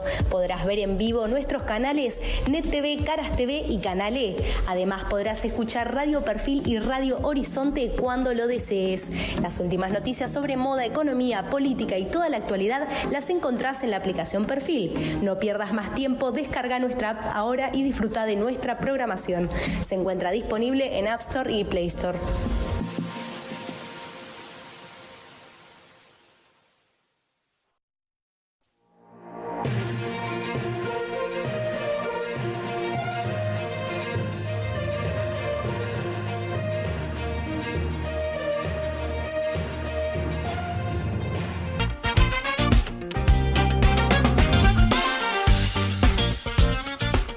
Como todos los jueves te contamos la agenda del Centro Cultural de la Cooperación. El Centro Cultural de la Cooperación invita a ver sus espectáculos para las infancias y toda la familia. Los sábados a las 5 de la tarde, Sueño con Canciones, un espectáculo para cantar con todas las letras que combina música, literatura y humor por la compañía Meta Caramba. Y los domingos, 3:30, La Luna y el Niño juegan un juego que nadie ve. ¡Qué hermoso título! Espectáculo para cantar también, con letra, literatura, humor, música. En este caso, la compañía No Somos Cosas. Se pueden visitar 2 exposiciones recientemente inauguradas en el marco por los 50 años de la dictadura genocida. No pasarán, muestra experimental, colectiva, participativa, que hace pie en la pintura cartel que supo imaginar y ejecutar Luis Felipe Noé, entendiendo que en tiempos convulsionados el intervencionismo de comunicación directa con el cartelismo en la calle. Con curaduría de Ernesto Pereira, gran abrazo para Ernesto, Laura Lina y Juan Pablo Pérez, en la sala Abraham Vigo, en la planta baja del Centro Cultural. Y la otra muestra, Ejercitar la Memoria, también 50 años del golpe, 1976-2026, muestra colectiva de gráfica experimental que retoma el ejercicio de las convocatorias colectivas por la memoria que agitaba Hilda Paz cada 24 de marzo. Se puede ver en el espacio del primer subsuelo y los horarios lunes a viernes de 12 a 20, sábados y domingos de 14 a 20. Más información en las redes del Centro Cultural de la Cooperación.